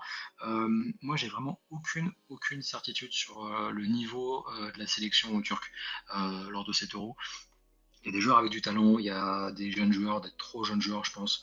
Le poste de numéro 9, c'est une inconnue. Le poste de gardien, il n'y a pas vraiment de certitude. C'est une équipe qui a explosé contre l'Autriche 6-1. Attends, j'avais un doute sur le score, j'hésite entre 6-2 et 6-1. 6-1 contre l'Autriche. Enfin, je ne sais pas si on se rend compte de ce qui s'est passé ce jour-là, quoi. Le match était à l'extérieur, hein, d'ailleurs, c'était pas en Turquie. Euh, à partir de là, il faudra voir comment la sélection réagit lors des deux prochains matchs, lors des deux matchs de préparation amicaux avant l'Euro. Il y a la Pologne et la Turquie jouera l'Italie. Il y aura l'Italie et la Pologne avant l'Euro, donc ça va être deux bons tests parce que c'est deux sélections qui sont clairement pas simples à manœuvrer. Moi, ça ne me surprendrait pas que la Turquie termine troisième de cette poule, se qualifie mais termine troisième, on verra avec la République tchèque. Je vois Portugal 1, République tchèque 2, peut-être la Turquie, mais je préfère pas partir trop confiant. Les Turcs étaient assez confiants lors du dernier Euro en 2021 et ils avaient été éliminés au premier tour alors que c'était censé être la Turquie l'une des nations un peu surprise de l'Euro. Ça avait été une catastrophe. Donc faut pas non plus être trop confiant cette fois-ci. République tchèque 2, Turquie 3 et Géorgie 4. Mais après, voilà, si la Turquie finit première, on attend le Portugal, ça m'étonnerait pas non plus, mais vraiment, j'ai pas trop de certitude sur le niveau de cette équipe, malheureusement. Portugal qui a gagné l'Euro 2016 en étant troisième, meilleur troisième, c'est ça. Oui, trois matchs nuls en poule, et voilà, Ouais, c'est 3 matchs nuls. et un sacré Ronaldo. Ouais, Ce match contre la Hongrie, je me souviens, on lui en doit une, on lui en doit une. On a ça. beaucoup, hein. Mais bah après, c'est comme je disais, c'est que le Portugal a eu des meilleures sélections, mais franchement, en 2016, c'est peut-être L'apogée. ouais, non, non, même pas, on était nuls, hein. Enfin, on était nuls en 2016. Enfin, tu regardes les phases de poule, franchement, c'était horrible à voir, hein. Moi, j'ai vu 3 matchs, j'avais même pas envie de regarder la suite de l'Euro, quoi. Enfin, moi, je pensais que contre la Pologne, non, c'était contre la, non, c'était qui les huitièmes? Je sais C'était même la plus contre. Pologne au penalty quand Ouais, Ronaldo la il Pologne en penalty. allait Ouais, tirer. ouais, Et exactement. big up à Fernando Santos d'ailleurs, qui était le sélectionneur du Portugal à l'Euro, si je dis pas de bêtises, Ouais. qui était coach de Beşiktaş pendant quelques mois cette saison. Et qui n'a pas fait long feu. Très longtemps, hein. Ça a été lamentable, Ouais. un peu comme prévu, enfin comme prévu pour n'importe qui En suit le fait, foot d'assez près, et il a été dégagé très rapidement. Et j'ai toujours du mal à comprendre comment Fernando Santos a pu remporter un. Enfin, pas grâce à son équipe, mais genre ce coach m'a toujours laissé assez dubitatif. D'ailleurs, il a entraîné la Pologne ensuite. ouais. Et pareil, fallait pas vouloir du jeu offensif, quoi. Non, exactement. En fait, Fernando Santos, je pense que la chance qu'il a eue, c'est de reprendre le Portugal en 2014, quand on s'était fait tabasser par tout le monde. Désolé du terme, mais c'est vraiment ça. On s'était fait Ah, elle va taper pas par être tout le monde. monétisée la vidéo, mais c'est pas grave. Désolé, je te ferai un PayPal si tu veux, mais non, franchement, 2014, c'était horrible le Portugal et après, il a repris la sélection. Donc, premier tournoi que tu fais, tu le gagnes. Euh, Bah, même si le jeu n'était pas fou, parce que franchement, il était nul, on jouait à rien, il n'y avait pas d'idée. Mais au moins, on jouait avec le cœur, surtout quand on a vu qu'on battait la Pologne, qu'ensuite on tient contre la Croatie et qu'après en demi, tu vas taper le Pays de Galles. En fait, c'était la première fois, je pense, qu'on jouait avec le cœur pour de vrai, qu'on n'avait plus rien à perdre. Et c'est ça qui l'a sauvé. Mais justement, après, il a fait trop de temps au Portugal parce qu'après, au Mondial 2018, c'était n'importe quoi. À l'Euro, n'importe quoi. Et à la Coupe du Monde, n'importe quoi. Donc, après, ça s'est vu. Il se fait recruter par la Pologne. Il tient 3 mois, même pas. Je ne sais pas combien de temps il a fait, mais il n'a pas fait plus de 5-6 matchs, il me semble. Je ne sais même pas. Il a pas fait long feu. Et après, à Beşiktaş, au début, si je ne dis pas de bêtises, Nicolas, il avait bien commencé. Mais après, c'était parti en catastrophe. Ouais. Juste à Nicolas, du coup, de République tchèque, qui a fait son retour dans l'enregistrement. Du coup, ton classement définitif de ce groupe. Alors, mon classement, je dirais en grand favori numéro 1, je pense qu'il n'y a pas trop de doute, le Portugal. En dernier, je mets la Géorgie parce que c'est leur premier Euro, ils sont inexpérimentés. Et puis après, deuxième ou troisième, je pense que c'est un pile ou face. entre nous et la Turquie, on est un peu dans la même situation finalement, de ce que j'ai compris, avec beaucoup de doutes, d'incertitudes. Donc je dirais sur la forme du moment, on est peut-être un tout petit peu au-dessus parce qu'on n'a pas pris 6-1 contre l'Autriche. Du coup, je me mettrais peut-être deuxième, mais c'est vraiment pour dire de nous mettre deuxième, quoi. Je pense que ça se joue à rien. Parce que si même toi, tu crois pas à ta nation, mais qui va croire à la nation finalement? Donc, C'est pas que je crois pas à ma nation, c'est juste que je pense qu'on est vraiment au tout début de quelque chose, d'un renouveau et que c'est un test, quoi, on va dire. Ouais, c'est un peu pareil avec la Turquie, c'est vraiment un cycle qui commence et là, la compétition arrive, on va dire, beaucoup trop tôt pour les joueurs qui sont actuellement en place. Mais Ouais. on n'est jamais à l'abri d'une surprise. Oui, faut se laisser surprendre. ben, on conclut ça du coup avec mon classement en tant qu'expert Géorgie. Du coup, je suis désolé à tous les abonnés géorgiens. Ben, dans la dernière place, pas sûr qu'ils gagnent un point, voire je pense non, ça va être compliqué. Premier Portugal. Je ne sais pas si c'est mon cœur qui parle ou pas, mais je verrais bien la Turquie deuxième et la République tchèque troisième en espérant un très grand euro de Kenan Yildiz. Voilà, et après, ils ont quand même, je trouve que finalement, de ce que vous m'avez dit, je trouve que la Turquie ont quand même un peu plus de sûreté et ils ont quand même certains joueurs qui performent cette saison, comme Çalhanoğlu ou Ak Turkoglu de Galatasaray. Il y a plus de certitude. En République tchèque, c'est beaucoup des joueurs qui n'ont pas de rythme, qui ne jouent pas. Chic, comme Nicolas a dit, Chic, ça reste un super sub finalement, de luxe, vu que c'est devenu un joueur hyper clutch. Lozek joue pas beaucoup aussi. Koufal a aussi un peu du mal. Le gardien, du coup, aussi. Donc, je partirai plus sur la Turquie deuxième. Du coup, premier Portugal, deuxième la Turquie, troisième la République tchèque et quatrième la Géorgie. Et on peut conclure la vidéo avec un petit euro, un petit quiz sur l'euro assez fun. Bah, vous êtes le dernier groupe, il reste le dernier papier. Ici, on n'est pas à la FIFA ni l'UEFA, il n'y a pas de corruption. Donc, je vais piocher et du coup, on tombe sur l'Euro 2020. C'est le plus récent, c'est bon. bon. C'est le plus récent. Vous êtes tombé sur le plus récent. Il y en a, ils sont tombés sur l'Euro 2000, l'Euro 2004, du coup, 2008. Et on a parlé beaucoup aussi du Portugal et de la Turquie et même de la République tchèque, du coup, dans ce début d'année 2000. Du coup, c'était ça. On avait les Nuno Gomes, tous les joueurs là, Rui Costa. On avait la Turquie qui était en feu, du coup, avec le début de la génération Arda Turan. On avait les Team Top qui étaient super chauds. Et on avait cette équipe, du coup, Moi, j'ai. et Non, excuse-moi, pardon. j'allais juste dire, on avait aussi cette équipe de la République tchèque assez forte avec Koller, Nedved, Rosicky et tous ces joueurs-là, Petr Sech, qui était Jankulovski. Et voilà, bon, je peux faire toute l'équipe, Ushvalovsi. Bon, c'était une génération de fous. Et du coup, Ben, si tu avais quelque chose à dire. Donc, j'ai eu de la chance de ne pas tomber sur l'Euro 2000 parce que bah, j'étais pas né en 2000. Du coup, ça aurait été très compliqué pour moi de m'en sortir. Mais là, pour les derniers, ça... je pense 2020, là, j'ai mes chances. À tes chances, ben, on va débuter avec la première question. En plus, ça me fait chier parce que du coup, ça aussi, elle va pas être monétisée la vidéo, mais du coup, la première question, elle est assez simple et on l'a un peu dit. Mais avant ça, juste pour vous expliquer, du coup, il y aura 7 questions. Ne me posez pas pourquoi 7. Hein, on sait c'est qui le numéro 7 et c'est qui le meilleur joueur de l'histoire. Je te rejoins, Ben. Bon, je vais perdre tous mes abonnés qui sont super fans de Lionel Messi. Mais du coup, ça va être sur un lever de main. Le premier qui lève la main, je lui donne la parole. Il peut donner sa réponse. S'il a faux, ben, il faut attendre que les deux autres répondent et après, il est de nouveau en jeu s'ils ont faux. Il y aura 5 questions, ça sera sur l'Euro 2020, du coup. Et les deux dernières, ça va être des qui suis-je sur un joueur qui a fait quelque chose lors de cet Euro, du coup. Ok. C'est toujours Ok. en lien. Tout est bon pour vous? Ouais. Top. Du coup, alors, la première question, ben, on l'a un peu dit, là, ça va être un peu la rapidité. Je vais quand même mettre la feuille comme ça, parce qu'on ne sait jamais. On débute avec une question assez facile, en tout cas, je l'espère. Qui a été le meilleur buteur de l'Euro 2020 à ex-aequo avec Cristiano Ronaldo? Ben? Patrick Schick. Patrick Schick, on l'a dit. Nicolas nous On l'avait l'a dit. dit, j'ai même pas voulu lever la main. Je vous laisse le premier point. Allez-y. Premier point pour le Portugal, l'ultra favori de ce groupe. Et on passe à la deuxième question. Lors de l'Euro 2020, quelle est l'unique nation à avoir réussi à garder sa cage inviolée en phase de groupe? Je dirais l'Italie. Non, c'est faux. On a dit au lever de main, je sais pas si tu bugs. Ah, j'ai levé la main comme ça. Ah ouais, ben c'était un bug. C'était un bug. Du coup, il reste Nicolas et Ben. C'est faux. Ben? L'Angleterre. l'Angleterre qui était dans le groupe avec la Croatie, la République tchèque et l'Écosse. Nicolas, c'était ton groupe?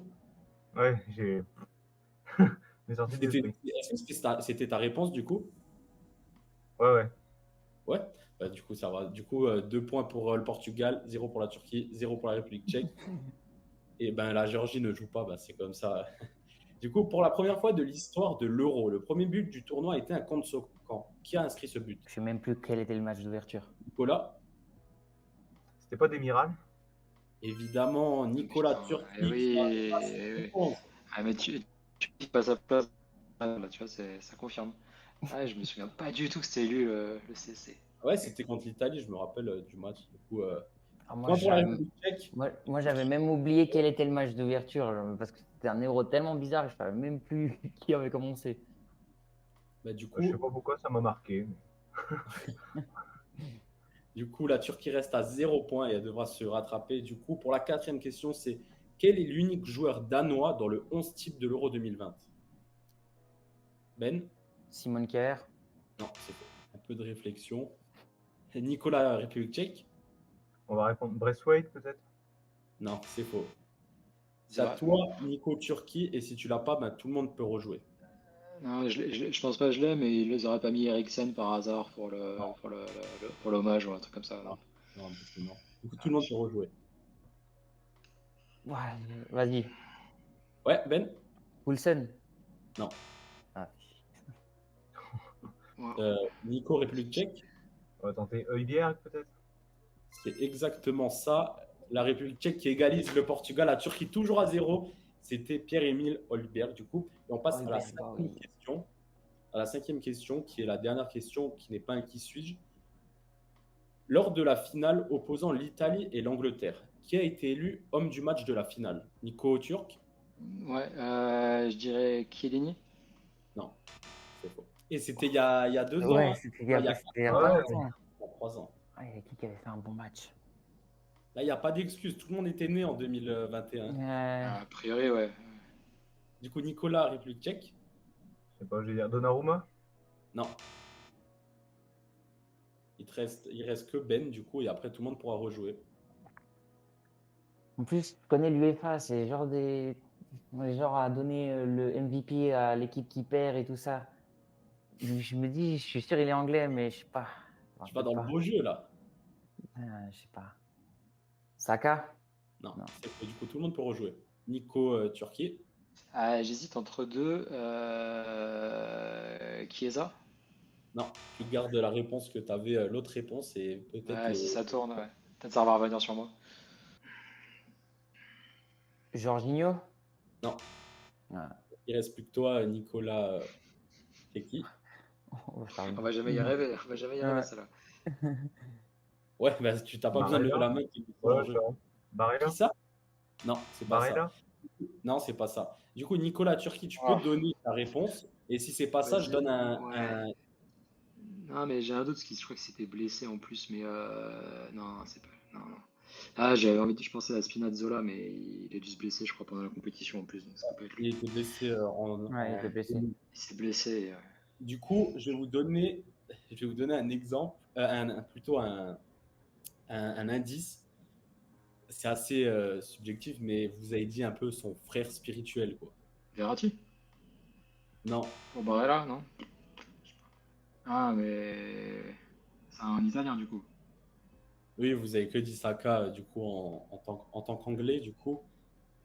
Nicolas Tchéky. Oh, je sais qui c'est. Bonucci? Ouais, j'étais sûr. Vraiment Bonucci, J'étais c'est sûr, ça. Putain, j'allais le dire en plus. Ouais. Du coup, c'est celui qui a égalisé pour l'Italie contre l'Angleterre en finale. Ah, mais oui, c'est vrai. Ah Et ouais. du coup, quand vous avez dit Kellini, ben, fallait penser à son frère. Ils sont toujours deux, quoi. Il avait même dit dans une interview qu'il voyait plus Kellini que sa propre femme au lit. Donc, c'est assez chaud.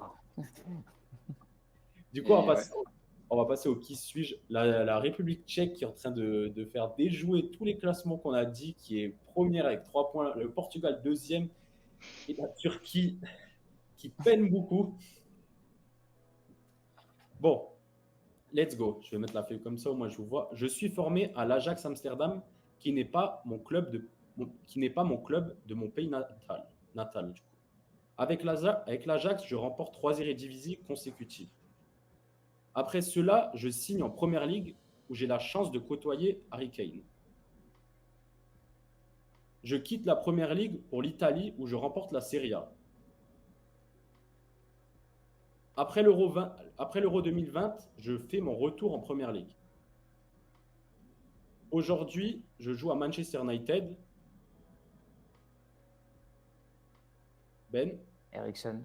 Eriksen, qui avait du coup son problème à l'Euro, parce que du coup, il est formé à l'Ajax, mais c'est pas son hollandais. pays natal. Du coup, il a gagné 3 Eredivisie avec l'Ajax. Il a signé en Première Ligue où il a côtoyé Harry Kane à Tottenham. Après, il signe à l'Inter. Il gagne la Serie A. Il a son problème de cœur. Du coup, il ne peut pas jouer avec son peacemaker en Serie A. Du coup, il retourne à Brentford en Première Ligue. Actuellement, il joue à United. Et j'ai été élu à 6 reprises joueur d'un an de l'année. Ben à 3. Nicolas Tchéky à 3, c'est ça? Bon. Nico Moi, 0. à 0. Bon, j'ai dit que l'UEFA et la FIFA, c'était des corrompus. Ben, on va passer à une question à 4 points. Comme ça, tout le monde peut la gagner. Allez, c'est parti. Oh, toi, la corruption de fou. Ah, ça va, ça va être très rapide. Je mesure 1m80, qui est une taille assez petite pour mon poste. En 2014, je découvre le top 5 européen. Je dispute 335 matchs avec ce club en question. Malheureusement, je remporte seulement la Bundesliga lorsque je signe au Bayern Munich. Ben? Mats Hummels. Non, c'est faux. Après une saison au Bayern, je décide de quitter le championnat allemand pour la Serie A. Pour ma première saison en Serie A, je remporte le Scudetto en étant un joueur clé de mon club. Là, ça va être très rapide, mais du coup, Ben ne peut pas répondre. Ça va être très, très rapide. Oh, j'ai le démon. Tu l'as, Ben? Je sais pas. Là, ça va être très, très, très rapide. Ça va être au lever de main le plus rapide de l'histoire. J'ai arrêté le pénalty de Kylian Mbappé lors de l'Euro 2020 pour éliminer l'équipe. Ah, espèce de sale chien. Du coup, Nicolas, République tchèque, et c'est ça qui prend les 4 points. C'était Yann Sommer. Du coup, il est petit pour un gardien. Il fait que 1m80. Ouais. Je croyais qu'il était plus grand quand même. Oh, la faute professionnelle que je viens de faire, c'est grave. C'est vrai en plus. Ouais. Mais ouais, parce qu'en fait, ça t'a un peu, c'était un peu bizarre. Je remporte la Bundesliga quand j'arrive au Bayern. Ouais. Voilà, c'était ça. Il a arrêté le penalty à Mbappé. C'était son moment marquant lors de l'Euro. Et en plus, cette année, il réalise une super saison avec l'Inter en étant très décisif. Donc, super remplaçant de André Onana qui est à la Manchester United. La vidéo touche à sa fin. La République tchèque a remporté le groupe avec 7 points. La Turquie 0, comme à l'Euro 2020. Le Portugal 3 points. Celle-là, elle a fait mal. Ça fait mal, mais pour ça. Et c'est le moment de vous remercier pour votre présence. Je remercie déjà l'intervenant de la Géorgie. Merci d'avoir été là. Merci à Nicolas de la République tchèque. Merci de ta présence. Aucun problème. Merci à toi pour l'invitation. C'était un plaisir. Merci à notre Nicolas, du coup, la Turquie. Ouais, merci. C'était sympa de parler j'espère que vous allez découvrir des joueurs turcs pendant l'Euro et que la sélection fera une meilleure performance que moi lors de ce quiz. Mais a priori, ça sera pas trop dur. En vrai, c'était cool. C'était vraiment le but que même vous apprenez des choses sur vos adversaires du coup à l'Euro. Et je remercie du coup Ben pour sa présence et de m'avoir démonétisé ma vidéo. Merci beaucoup. 2 heures de vidéo, 2 heures de vidéo pour rien du terrible. Toujours un plaisir. Non, et franchement, c'était un super moment avec vous, les gars. J'ai vraiment kiffé le quiz là sur la fin. J'ai fait une faute professionnelle très, très, très, très grave. Je pense que je ne vais pas réussir à me la pardonner, celle-là.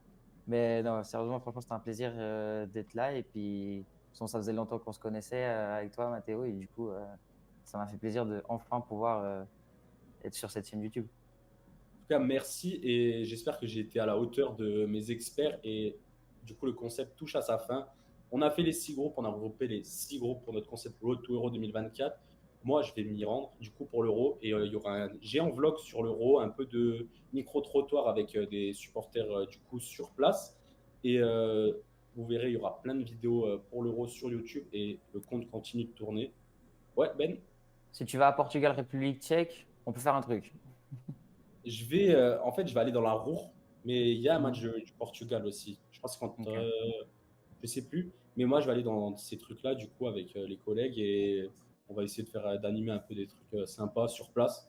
Il y aura une Ok. vraie ferveur, comme Nicolas a dit. Il y a beaucoup de Turcs, mais il y a aussi beaucoup d'Italiens en Turquie. Il y a beaucoup d'Espagnols.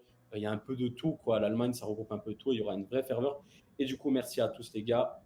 À la prochaine. Ciao, merci. Merci. À plus.